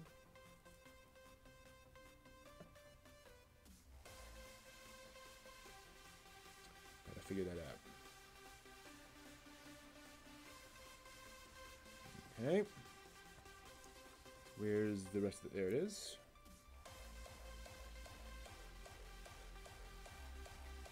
And I think, actually, I'm okay. Yeah, that's what I'm going to do. I'm not going to paint the tongue. I'm going to leave it that darker red. because that's a nice tongue color. Hey! Love it when things work out like that. I'll give the rest of this a nice coat of this color.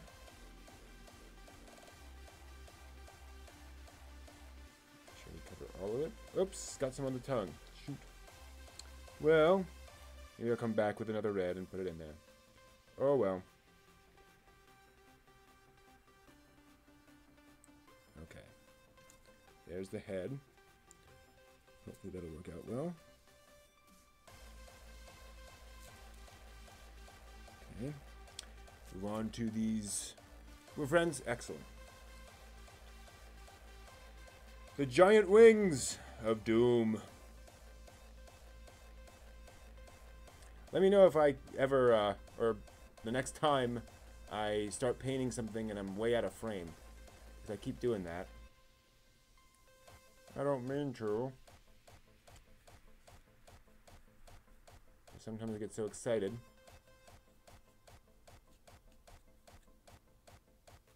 Yeah. I'm trying to brush these brush strokes out. Sounds weird, but it can be done.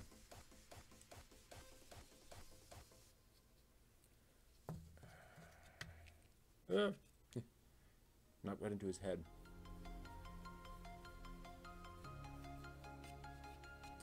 I need to get back into Monster Hunter World. I've been playing some Dragon Quest Builders recently too. Boy, that's a fun game. More of that, please. You know, a constructive, positive game. Yay! Got it on the Switch.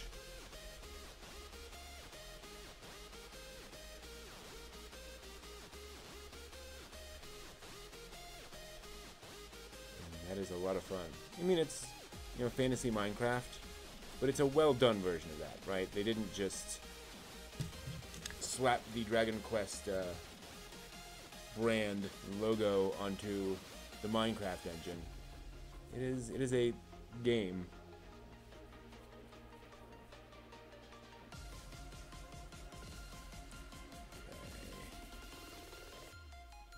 That again, try to brush out any obvious strokes.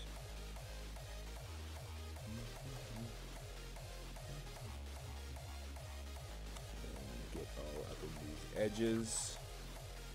Ah. I got some on my hands. Oh no, what'll I do?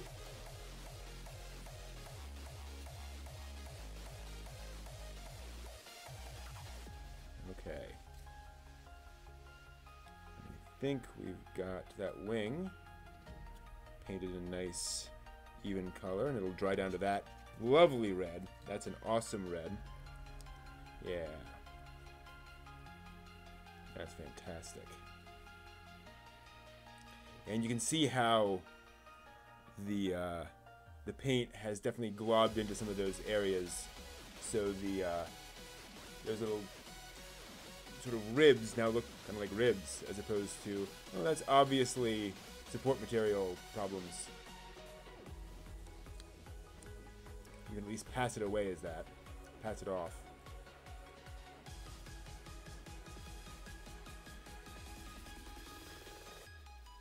Yeah, Kakashiki, you've been coming around the site for quite a while now.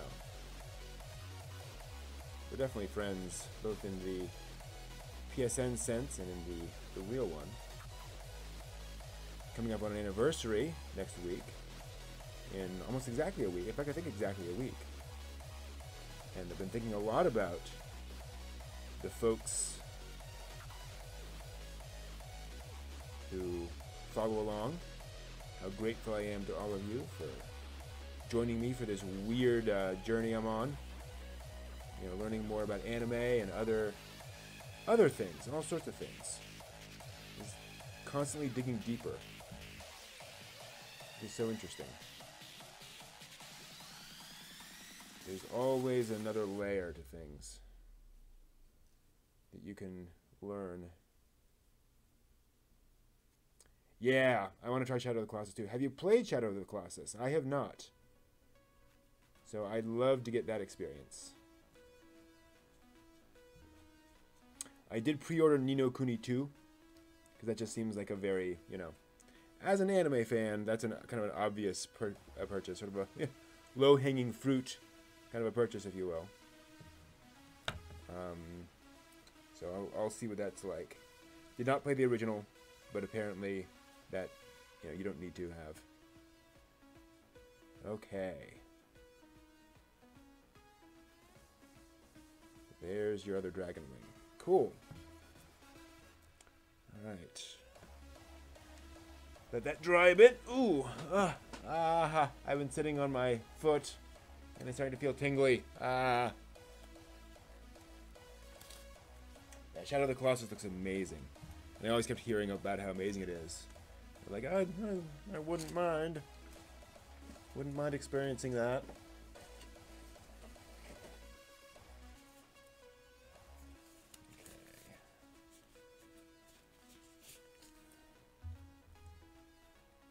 Yeah. Well, now's our chance. We'll get to play Shadow of the Colossus. Let's do another coat on this guy. Hopefully this will be a little... Oh. Bristles got a little dry. Yeah. So the second coat is almost invisible. You almost can't tell where I'm putting it, but it's just going to bring out that luster and just make it look really shiny and, you know, like it's a piece of metal. That foot. Oh, it's stinging so much. Oh, hate that.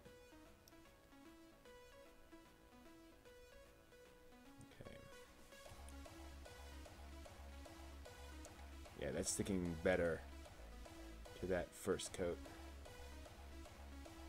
If I were really worrying about it, I would lay down a coat and some other acrylic that works better as a base coat and then add metallic onto that, but eh. You know, this works fine.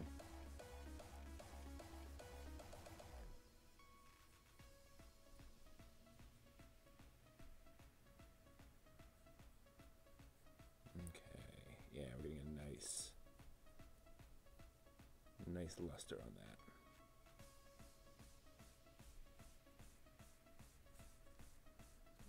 Okay.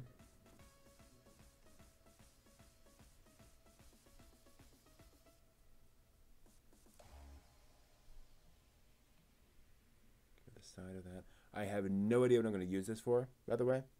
It was just a neat shape that I had in my I want to print this someday list. So I was like, I'm going to go ahead and print this. And I did. And who knows? I'll put it in a box and take it out periodically when I have a D&D game coming up and think, okay, how could I use this? In fact, I might not use it for D&D at all. I might save it for like a sci-fi game or something.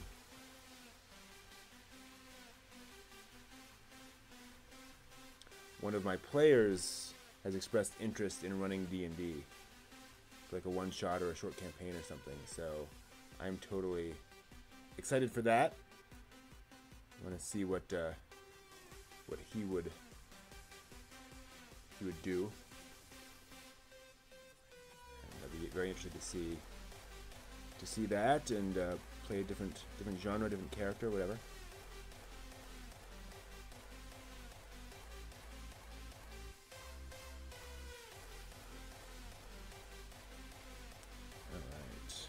Done for this guy. Get his feet painted in.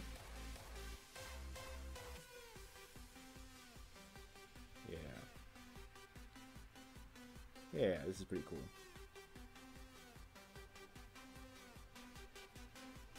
Just gotta go back and behind the mask, so to speak.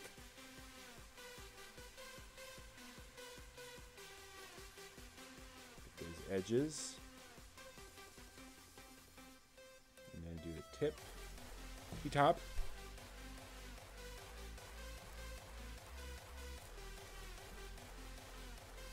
I can more or less just throw paint across the top of that.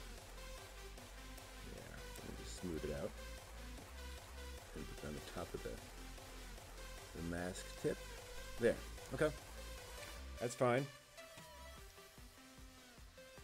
Alright, how's our dragon coming along?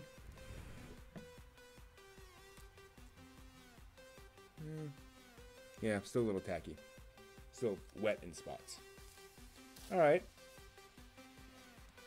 We can be patient. So I'm still uncertain about this, these wing things. Actually, how are those wings coming along? Nope, still a little tacky. Yeah. Let's see here.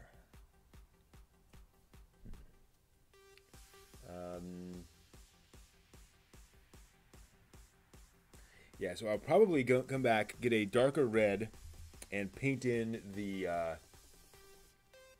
those ribs. Might use this as a base. And then, oh, interesting. He has a like a tiger stripe along there. Thanks, Yakashiki. I'm proud of this, and I'm glad you're here.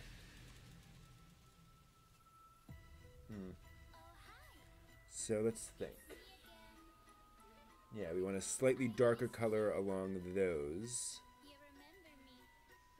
And then...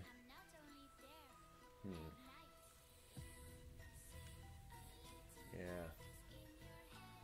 So there are a lot of little details I could throw in there on the wings to make that, really look like it's fluttery. But don't need that right yet.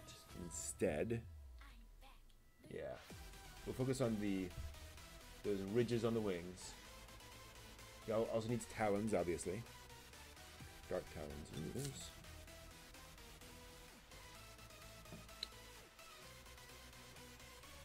Just notice a spot that did not get colored very well. I need to fix that. This is a fairly creepy song.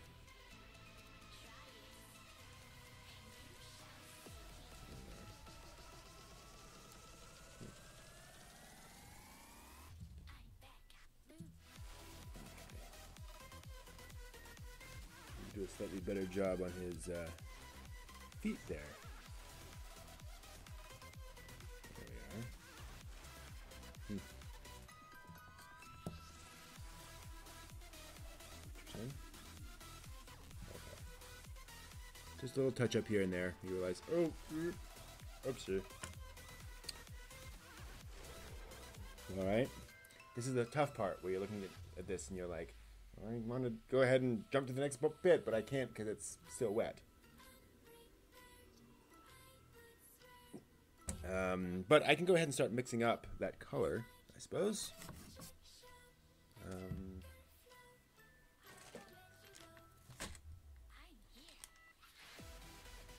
Actually, definitely need some more red to fill that out anyway. So let's add some red to this. Again, just to sort of give it some more body. And then, let's add some of that metallic color.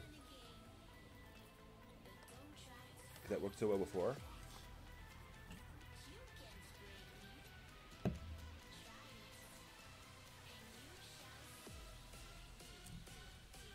And see if that gives us the kind of that deeper color we're looking for.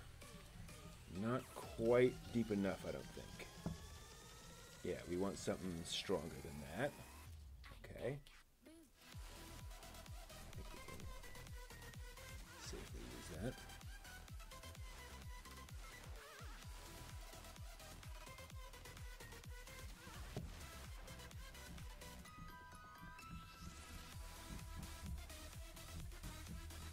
That's feeling better. Maybe even darker. Maybe even darker. Am I crazy to go darker than that?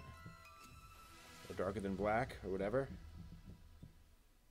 Yeah, I want to go darker than that.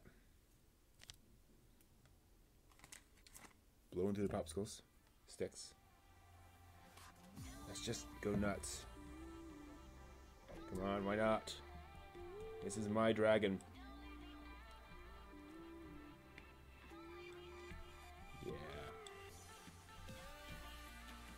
getting purpley. So I don't want to go any further than that, but I think that will dry nicely. Given what we know now. Okay. So let's try. I don't think they're too... all of my things from that. 1 second. There we go.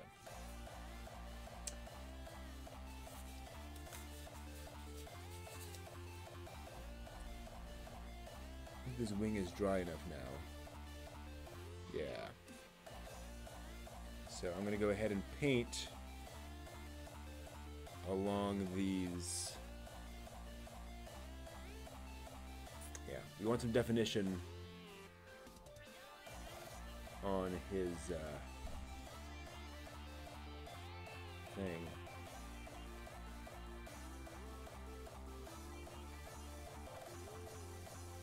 On the ridges of his wings. I'm just very lightly going over here. And just giving it some extra definition.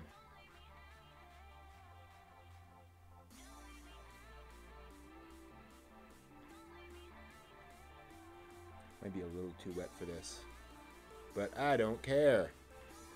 I'm a rebel. Rebel without a clue.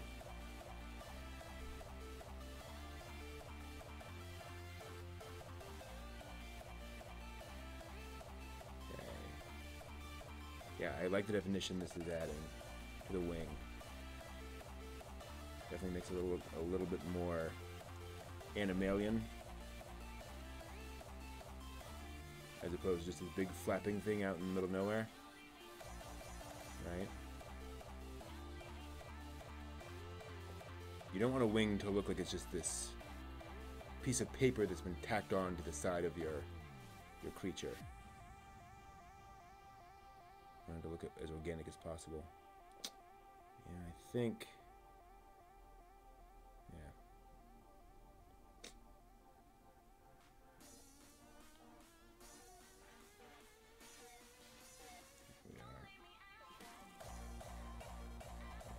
Ooh. Okay. That certainly got some of the pink on my brush.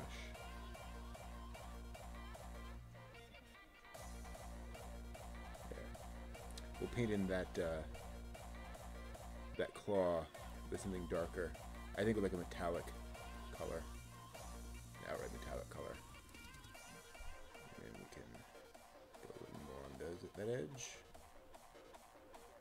A bit more. Yeah, that back edge gets a little more. This is looking cool. Really cool. Again, love it when you're doing something and it's like, oh, this is coming together. Yeah, unlike that thing I was working on earlier. Yeah, we'll go ahead and fill that in. Why not? Why not? Okay, good. And then we want ridges along here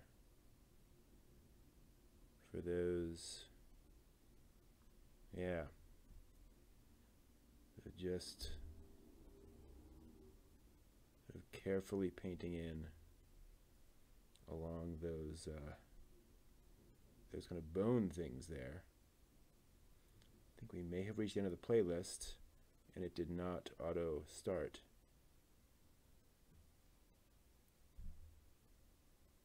Or auto restart rather. All right.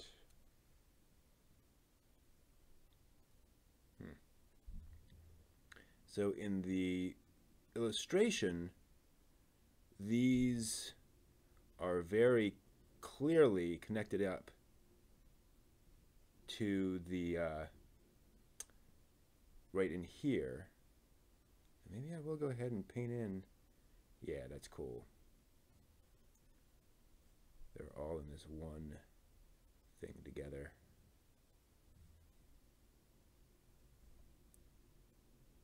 Give it paint all along there, and then same thing on that final ridge there. Maybe a bit too much of the brush.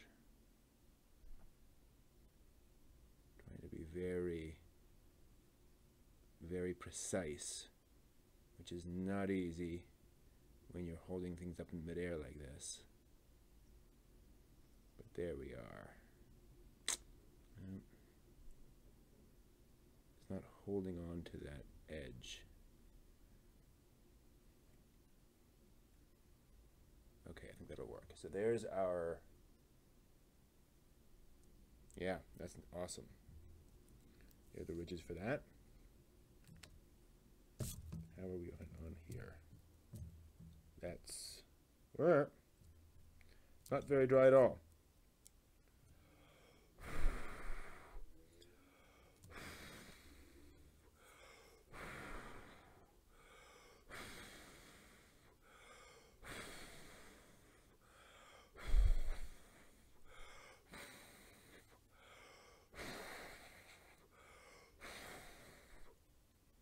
There's only so much that'll do. Yeah. But I think that'll take off most of the... Yeah, that's good. All right. That's all pretty dry. It's slightly tacky, but I can live with that. I can paint to that, more importantly. Okay, so just like before, we'll take this and brush it down the edge of this, give it that sense of that big chunk of bone that's down here connecting up, and adding some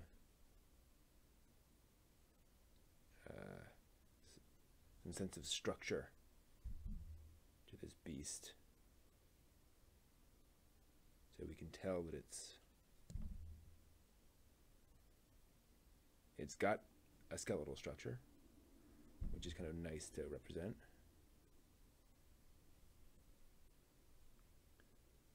I'll restart this music here in a second. But I am now in the zone. Right? You get that point where you're like, ah, I just keep adding to this and it keeps looking more cool. I don't want to look away and risk messing something up, getting out of the zone. Yeah, I agree. Those adding that is going to be interesting. That's going to really make it pop. I'm not sure how I'm going to do that. I mean, I have an idea, but I'm not sure how it'll work out. We'll see. All right. Turn this over. Ooh, yeah, a lot of paint I'm getting off there. Ooh, I should do the other side of that too. Just realized that. Okay. But for now, we'll hold on here.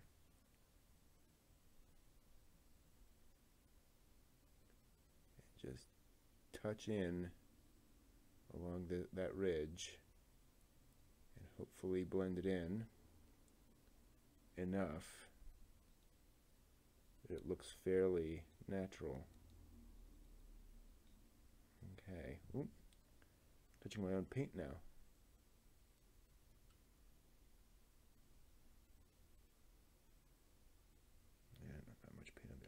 Need more paint on the brush itself. I'm painting with the very tip of these bristles, so it's easy to mess up. Have too much paint on the brush itself, so it kind of gets everywhere. All right.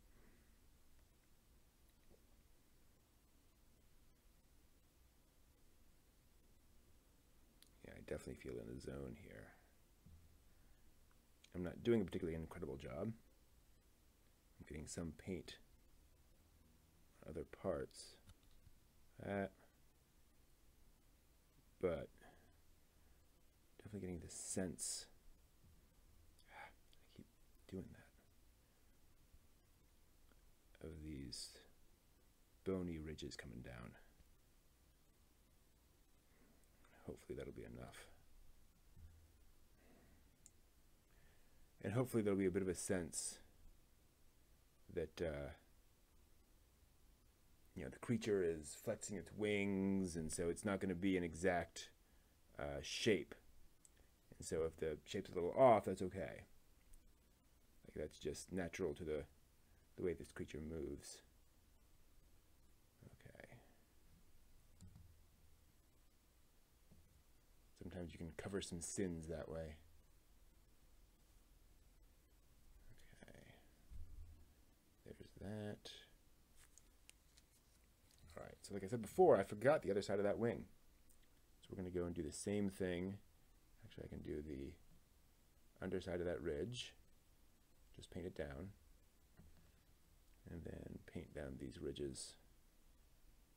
Just so carefully. Just enough to get that sense.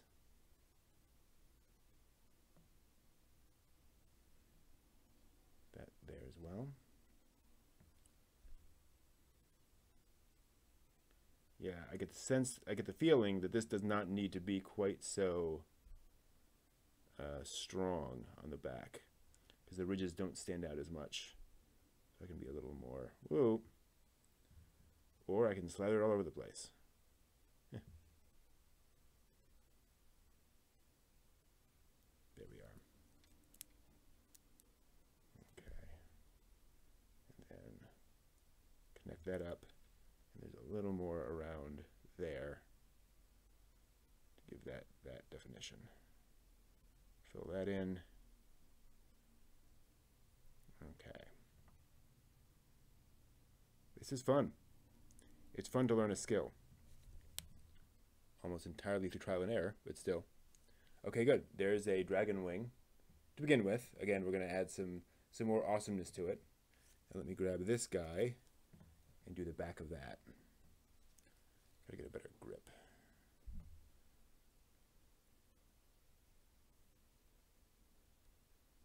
You know, if my players never encounter a red dragon, that's okay. This was still a really fun and worthwhile experience to just figure this out. And then, hopefully, I'll get better.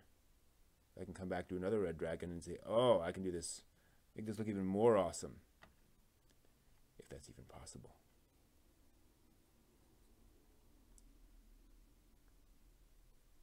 Okay. Yeah, I do like how the paint got into this and makes the makes it look a little like webbing, a little like something on the back of that. You know, it's not so incredibly immediately obvious that that is a those are support structures.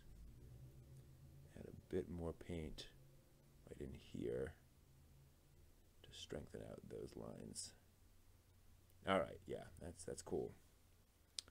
So you got our dragon wings, nice. Loving Vincent. Loving Vincent sounds familiar, but I will check that out. Definitely. All right, so the body. How are we doing on the body? I think we're reasonably dry. Let's move on to our orange. Yeah, we want to paint down the. So I think if I get the orange on this guy's front, by that time the rest of this will be dry. We'll be able to put the black on the wings. That'll be pretty awesome. And then it'll be basically gluing time. I'll put some other. I can possibly put some other details on it here and there, but that's just kind of like, oh, I'll add some brown here or whatever. Kind of brushing in things. So what I'm gonna do is look at this real quick. Is there anywhere else where I would need that color? I don't think so. How does his? Yeah. What I might do actually. Yeah, I think I'm gonna give his crest some of that darker color. I'm just gonna paint in on kind of the tips of this crest, this color. In fact, I'm gonna kind of dry brush it. Just get some of that darker color near the tips of that. It'll be subtle, but it'll look a little bit darker near the tips of his crest. Hopefully subtle. That'll just add some detail, some layering. As we all know how important layering is to a print. Okay. Yeah, it doesn't really show up much, so maybe not important, but it's okay. One of those things that might be a little more, maybe it might just add a little bit more interest to it. Okay. So what I'm going to do now is rinse this out so I can then use that for the orange, that light orange. And meanwhile, let me restart the music. Back in a few minutes.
Okay, that was quick.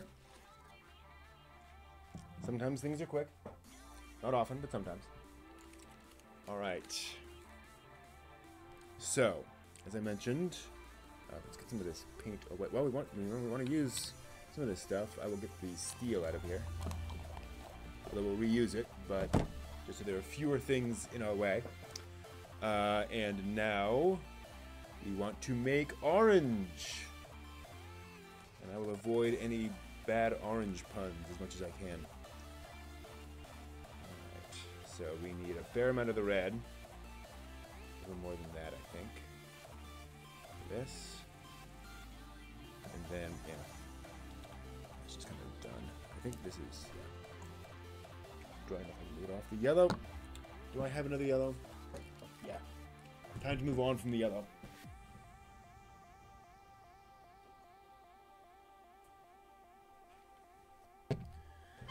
You have done well for us, but you are dry. I'm so looking forward to doing the trash tonight because I've got so much trash this week. All my trash cans are full to overflowing. Just one of those weeks. And you're like, all right. So protect the hands a little bit, and we will now add orange. Brush some orange onto him. So let me pull up the image. Have that to look at a bit. I've zoomed in a little bit. Oh, come on. All right. One sec. There we go.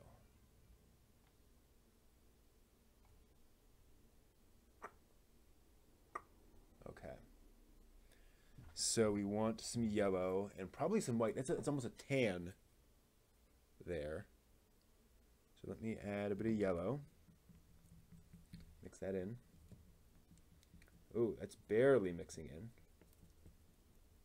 Interesting. Add some more.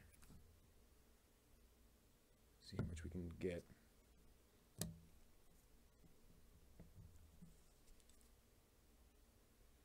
Wow. Yeah, the red is still just dominating that. We're getting something closer to what we're looking for. So yeah, I think I'm going to add a little white And see if that gets us where we need for that sort of beige color. Why isn't this working?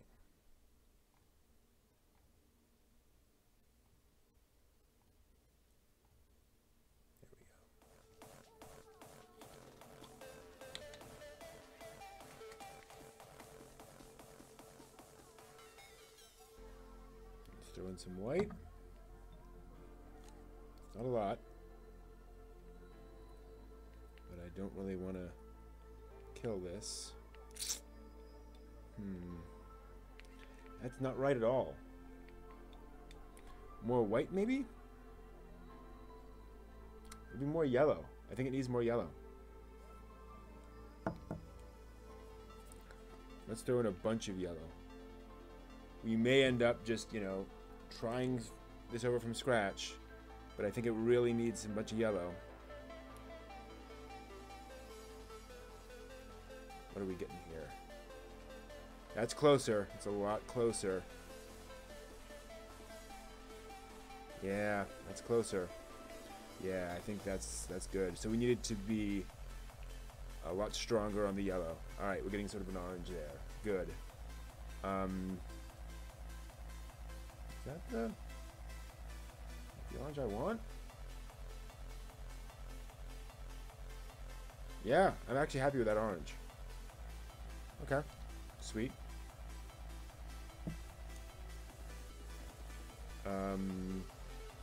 I'm actually going to...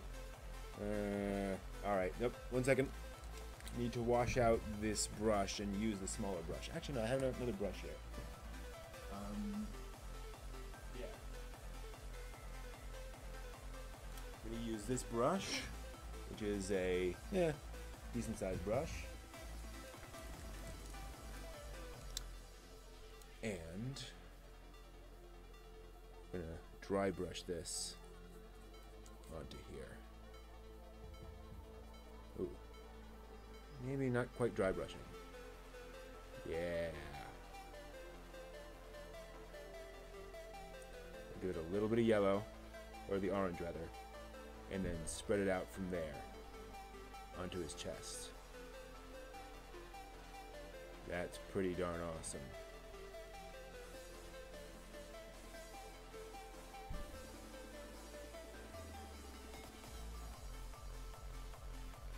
Yeah, and just brushing it onto the rest of his underbelly. Yeah, that's exactly what I wanted.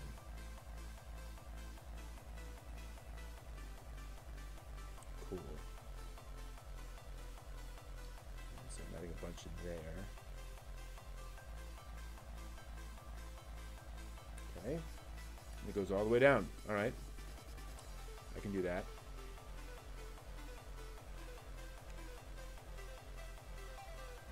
Yeah. Look at that. We're getting a red dragon here.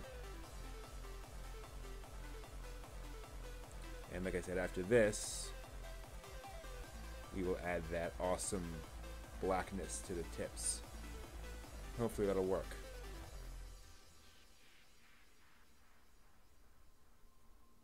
We'll find out. Okay. Go underneath the arms or anything? No, it doesn't look like it. It's basically just the underside there. Okay, cool. So there's your underbelly of your red dragon. And then we know that that continues up here, because I did it. We'll add some here. That brush around, so let me see. That's going to be there, that's going to be... no, it's going to be like that. Okay, yeah, so that's fine. Yeah, we want some orange around the tips down here. So we want some actual, quite a bit of yellow showing on the bottom of that. Maybe even the back.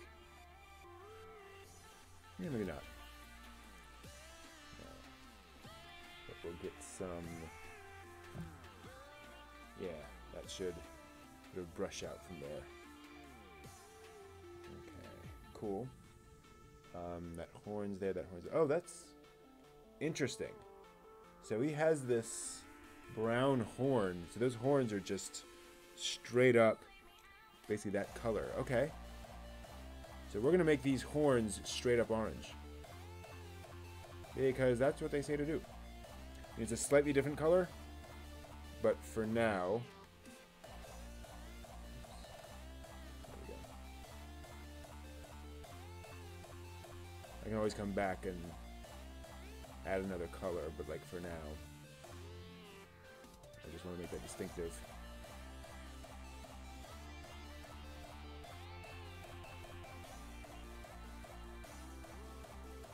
Okay.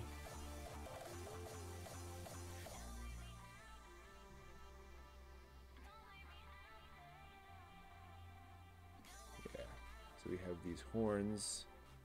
They're going to be this nice orange color. Alright. Then we continue those down to the ridges. Is that right? Yeah, that's what those are. Alright, so these ridges up here are actually these orange horns. Cool. Go ahead and fill those in.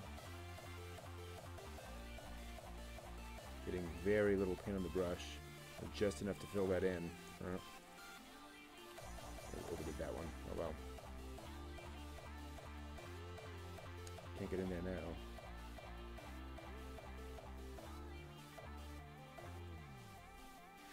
Okay. Yeah. Okay, so there are those ridges. Okay.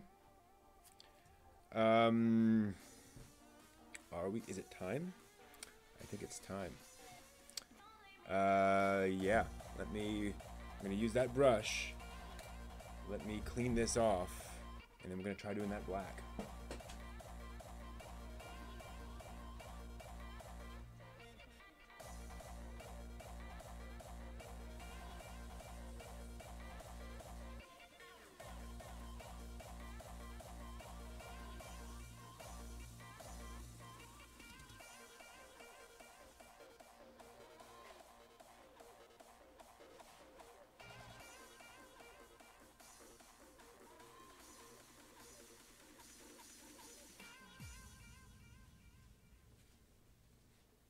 Alright, so I'm just going to go ahead and get straight black. Way too much orange. Wow. Is there anyone else I would need that color? Oh, his claws are actually... Okay, good. I'm going to use that orange also on his claws. But I don't have a brush. Grab another brush.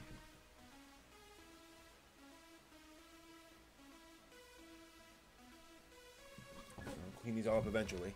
Go through all my brushes. Oh, that's the worst thing in the world. Okay. So we're gonna use that kind of like we did before. We're going to... Oh, I think just the underside of the claws get that orange. Cool. Then just kind of brushed around. Interesting. So just the palms and some of the fingers get that. But it doesn't go all the way around, does it? Yeah, it does kinda. Okay.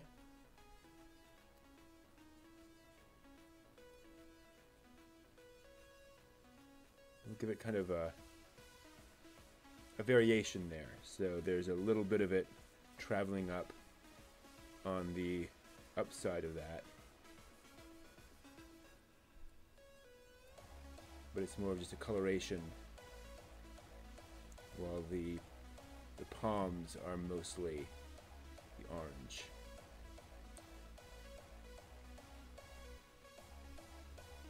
Yeah. That adds some nice variation to it. Cool. And again, we'll come back in with that metal and do that. And then the claws, actually there's a lot of the orange on the bottom of that. That's interesting. Okay. Not what I expected.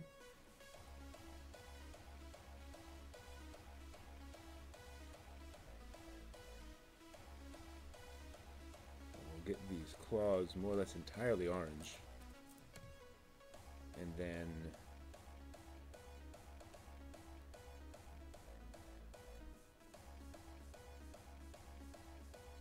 kind of a variation there, and then just kind of brush them up the leg as kind of this coloration variation. Huh.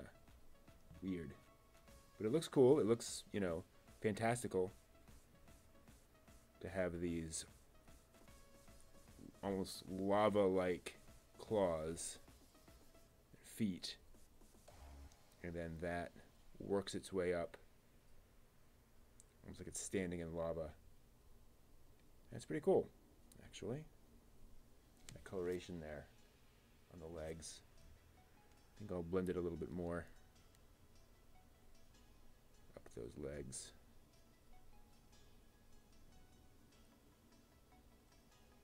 A little paint, just brush that up.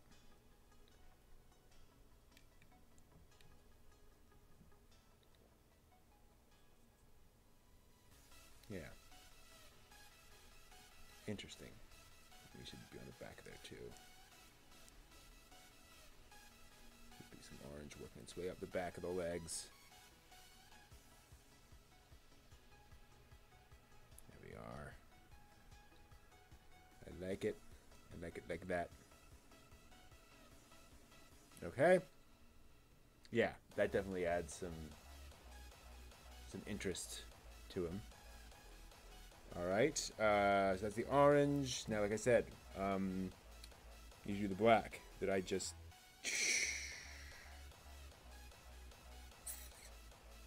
What did I just do? Did I just take the fresh thing and dip it in the orange? I did. Dang it. All right, no. Be right back. Might as well wash a bunch of these out. Then we'll do the black. We'll have to do the black.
All right.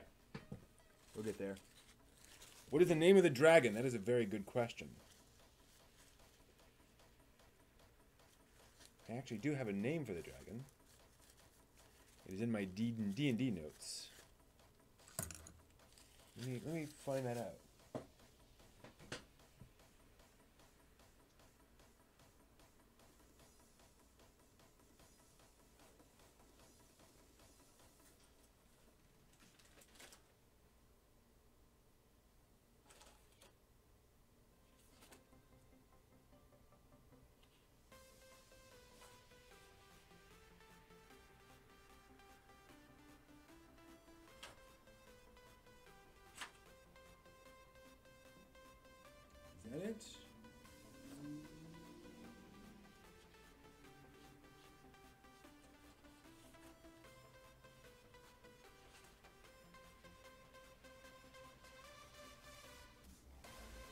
There it is.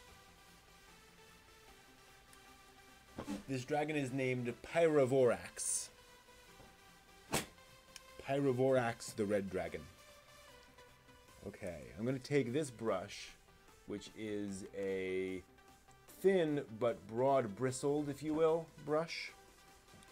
I'm going to use that. I'm going to grab the coal. Actually, I think I have... Yes, this is gloss black. And I'm going to go ahead and put that... Actually, I'm going to put it here, where I'm less likely to accidentally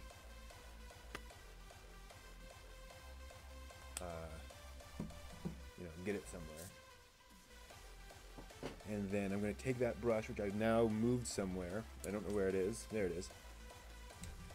And yeah. I'm just going to take some of that paint, which I may have way too much of. Whoa!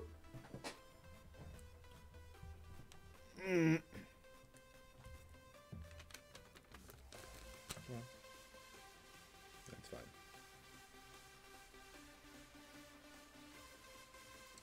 And I'm going to take this. I'm going to brush this down. Nope.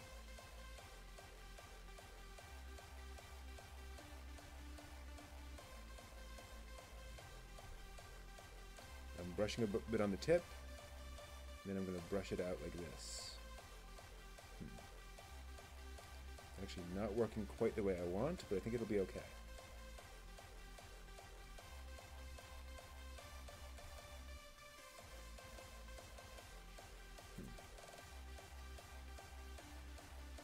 I need more on the tip.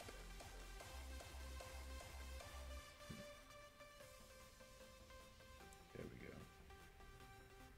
And then brush it in.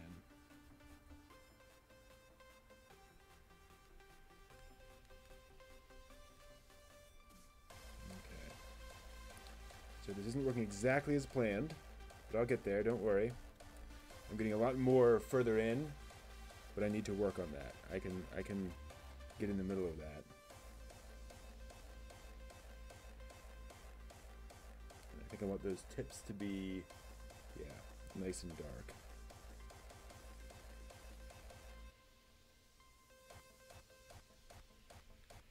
There we go. I can brush in those bits. Good, yeah.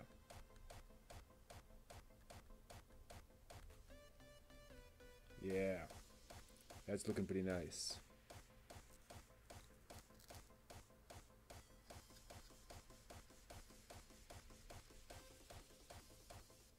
I am not complaining about that.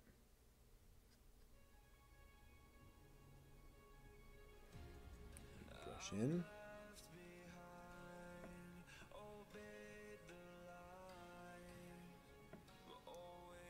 So I'm trying to do a line on the tip of the wing of paint, and then I kind of brush that up onto the wing, but it doesn't always work. Maybe I don't have quite enough paint on my brush to do that effectively. I'm trying to be very careful with the paint.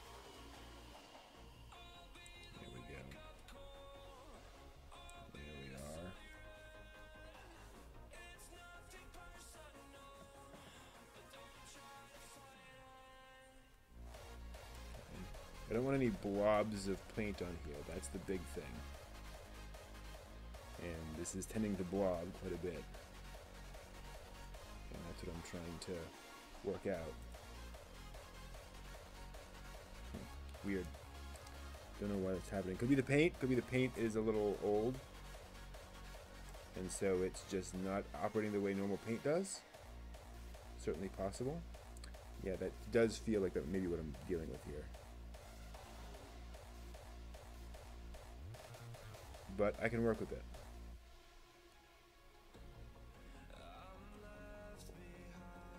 Okay.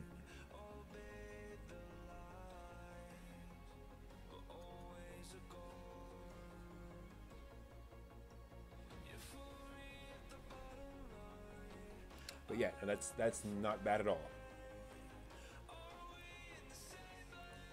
Hey, Benny Blanco.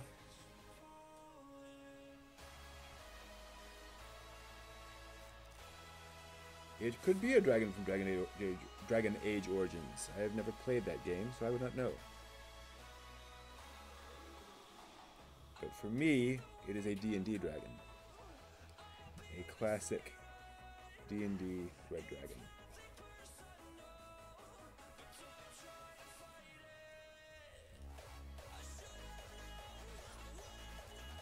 Just brushing in some of that black. So it's all nice and brushed in.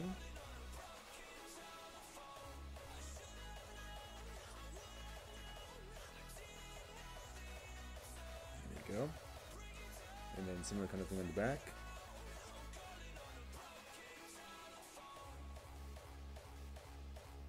And brush in further.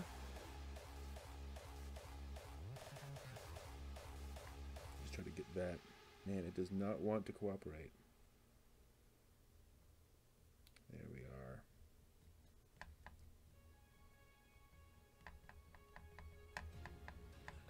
Okay. There we are. Hey, Benny Blanco, I loved that game. What Remains of Edith Finch. That was an experience. That was something that I will not soon forget. And I'm very glad I played. The ending was definitely something of a gut punch. As you probably saw if you watched much of that stream, especially the ending of that stream, I was blown away by that game. You know, the user interaction was just always clear. There were a few times I was a little confused, but that's just going to happen. So yeah, no complaints at all. Like that is a work of art right there. There is no question in my mind. That is the thing. That is the, if you want a work of art in video games, there's your goal and there's your example. Great experience.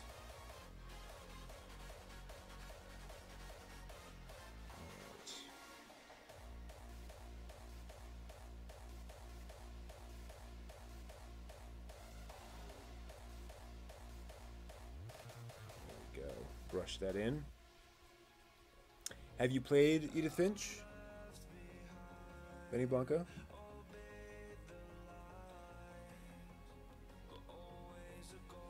There we are. Alright, there's our blackened wings.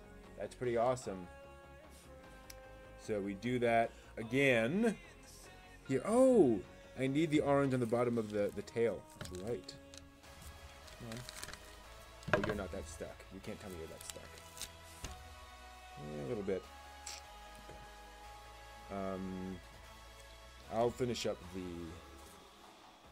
wing, and then I will do that.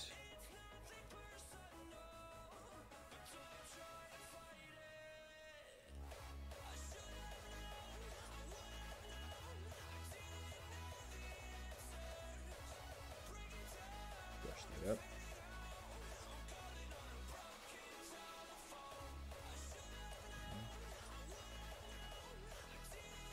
Fair enough. Yeah, and that's wise, Benny. Is that's a game you shouldn't spoil. You know, you should experience that game and what it's telling you. And it is a game where there's a lot they reveal very carefully. Where she'll say something and you're like, wait, what?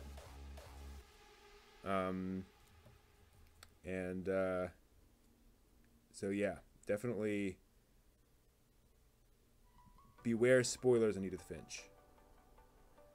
But that was a great experience. Just amazing what you can do with a thing like that. I think it won an award at the Game Awards this year, which is good. I think it deserved it.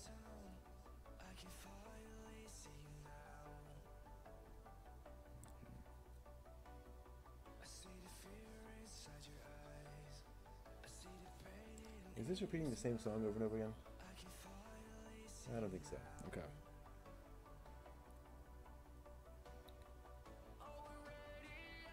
Is Edith Finch the kind of game you like to play, Benny? Those sort of intense indie experiences? The sort of video game equivalent to an indie film?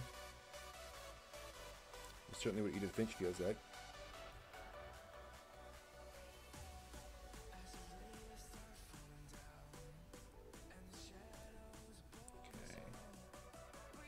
Someone could do some work on this to make it look more correct.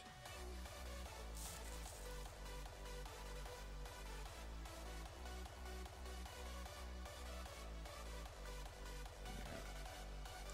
Blend that in a little more. Doing a lot of weird brush strokes over this. Just kind of try to blend out.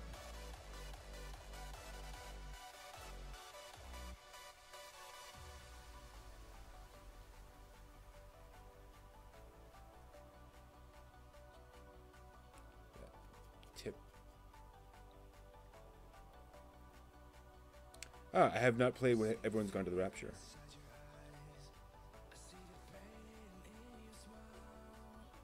Which sounds interesting. Okay, let me go back in.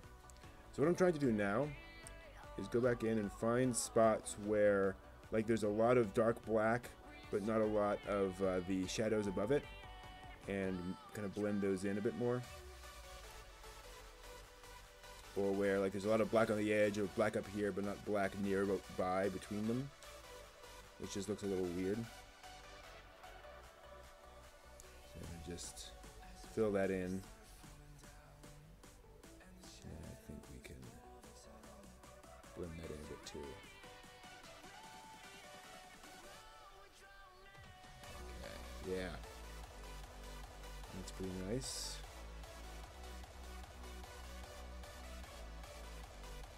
Okay. Get the very tips nice and black. So it should be all nice and singed. And now we repeat on this side.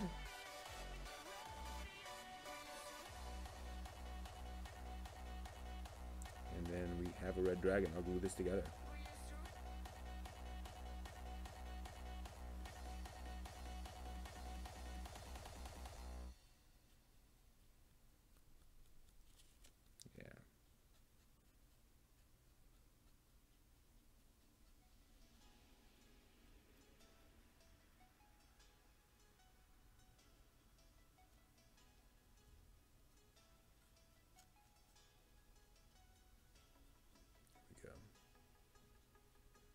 Yeah, Edith Finch is, it's emotional, you know, it's really an experience you have, and you do get kind of invested in the game and the outcome in a very strong way, despite the fact that there's, you know, very little going on in a sense. You know, it's not like, oh my gosh, you know, fighting demons. You know, will my character survive? It's that emotional journey, which I think is really neat for a game to intentionally put you on that roller coaster in a game that's just about wandering around a house, basically. And I mean, it is creepy. You do wonder if something really weird is going to happen. And I won't spoil it for you in terms of the question of whether anything like that does happen. It might.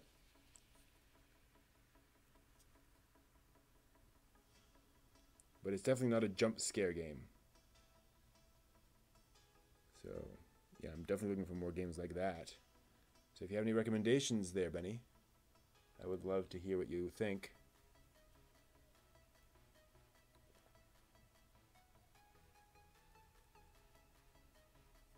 Not that I, you know, can't play your average, you know, Monster Hunter World, which, as you all know, I definitely love, but different kind of experience. definitely way too strong of a line. Need to blend that in more. Push that in.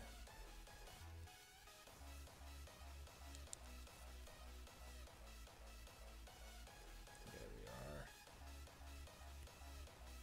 Okay. Is this a dragon? Have I got my dragon here? Maybe. Let me strengthen up the black up here. This feels like it should be a little more intense. Yeah.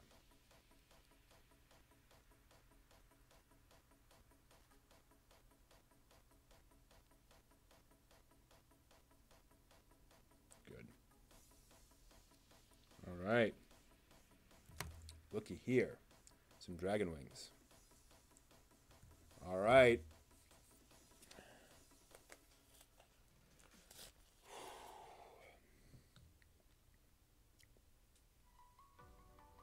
Oh.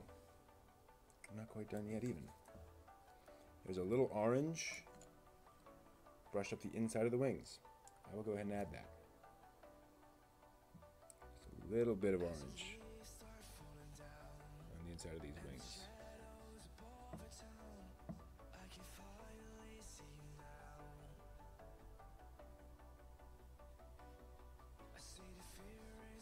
Interesting. Maybe even some light, very light orange up in there. Yeah, there's a little, just like a little, you feel little patches of orange up there.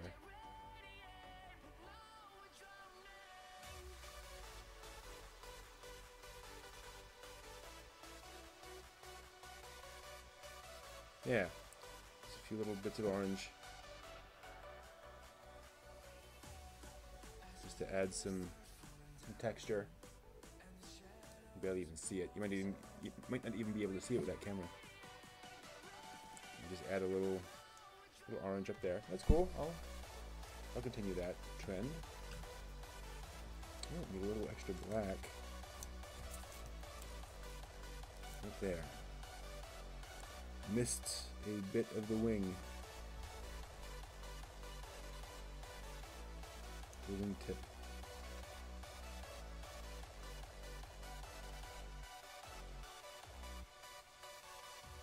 Get that there. Good. Should be nice black wing tips. Okay. Oh, we still have the claws to do. Nier Automata. Yeah, love that game. Got stuck, but love that game. Got badly stuck. That's the one that's done. So this one is the one that needs... Come on.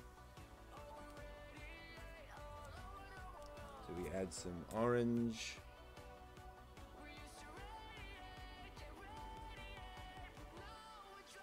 But yeah, that is a game. Nier Automata is definitely a game where you can tell, oh no, they have plans. Like this is all very intentional. It's not just we're gonna have androids and oh, are androids human or not? Like they really delve into some of those topics in a reasonably strong way. It's amazing to me that 2017 was the kind of year where Nier Automata just got more or less ignored. You know, it won best soundtrack a lot of times, but that is a game that deserves praise.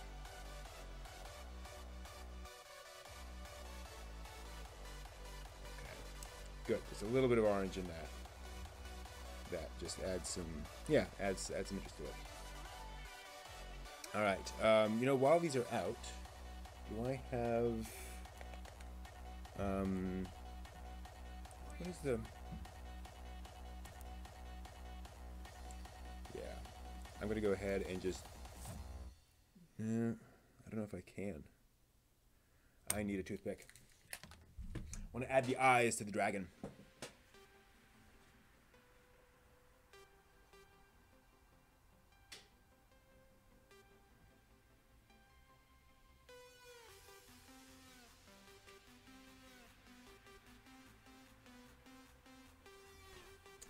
So we just grab our black. I'm gonna have a toothpick. And then go in there very carefully. And dot black onto that.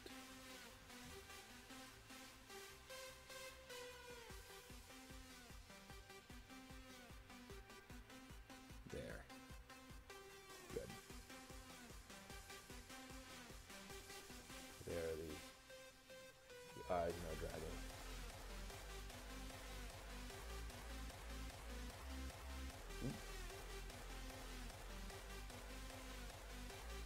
Nope, it just won't focus on it. Yeah, okay. But it's there. Yeah, I love Nier. Nier is very impressive. Alright, yeah, so that black is still drying, but I think that won't prevent us from doing anything else. Well, we'll see. I think that's good where we are there. I'm going to wait for this to dry before gluing it. I just don't really want to mess around too much more and press my luck, if you will. Although I could add, well, I'll tell you what, I'll do one more thing. Again, I'm kind of running out of brushes here. I thought I grabbed one more brush for something. No, there's, oh, there it is. Fell off. Yeah, I can use that. I'm going to use this brush and paint on the claws. I have this metallic steel, dark metallic color. We'll go ahead and put some of these other colors away.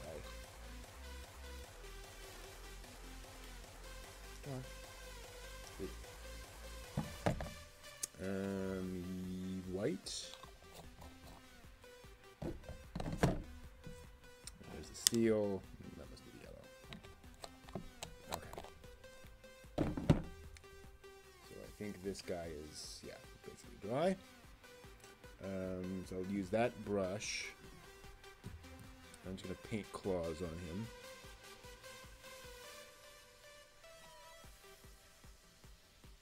Nothing too complicated there.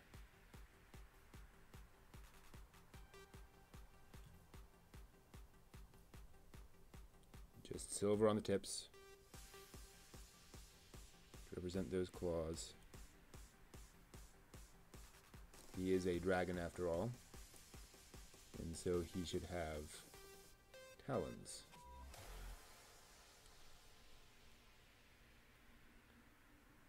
Because those are dangerous. Part of having a monster mini is representing the danger of it to your players. To say, you've heard of dragons before, but here is one right in front of you. And here is how big its claws are compared to the size of your character. It makes them go, oh, I was not quite aware of what I was getting into. Perhaps we can talk.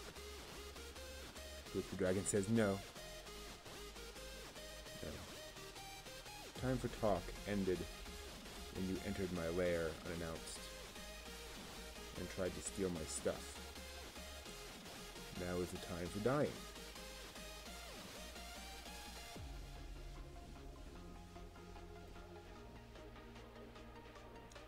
Having a tough time jumping into anime? Must-see anime or your favorites in the late 80s or early 90s? Well, what kind of genres do you like? Because there's stuff that I really love, but it's kind of, you know, interest specific. Like, do you like comedies, drama, sci-fi, weird stuff, all that? It really depends on what you're into.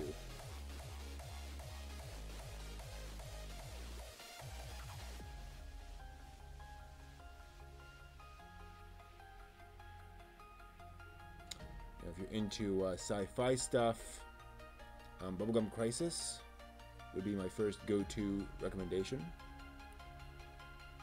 Came out late 80s. And you get the later adaptation, Bubblegum Crisis Tokyo 2090. Let's get these nice, nasty claws there. I'm gonna get some metal.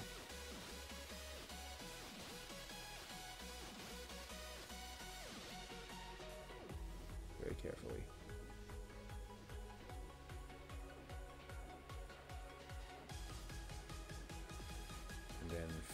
sort of general fantasy, sort of adventure fantasy. You've got Nadia and the Secret of Blue Water, probably 90s. Classic. For kind of interesting sci-fi film, Wings of Honey Amise, which is, I think, mid to late 80s. By Studio Gainax, who went on to make Evangelion and other interesting stuff. It's sort of about a space program on another world, and a main character who's kind of trying to find himself and find his purpose in life. Sci-fi and comedy, cool. So my love of Tenchi Muyo is well documented. That is a sci-fi comedy. So if you want that, I would recommend trying out Tenchi Muyo.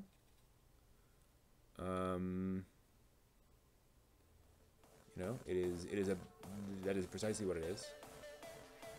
And then if you want something that's a little more fantasy, El Hazard is also a fun fantasy. It's a harem anime, but a light harem.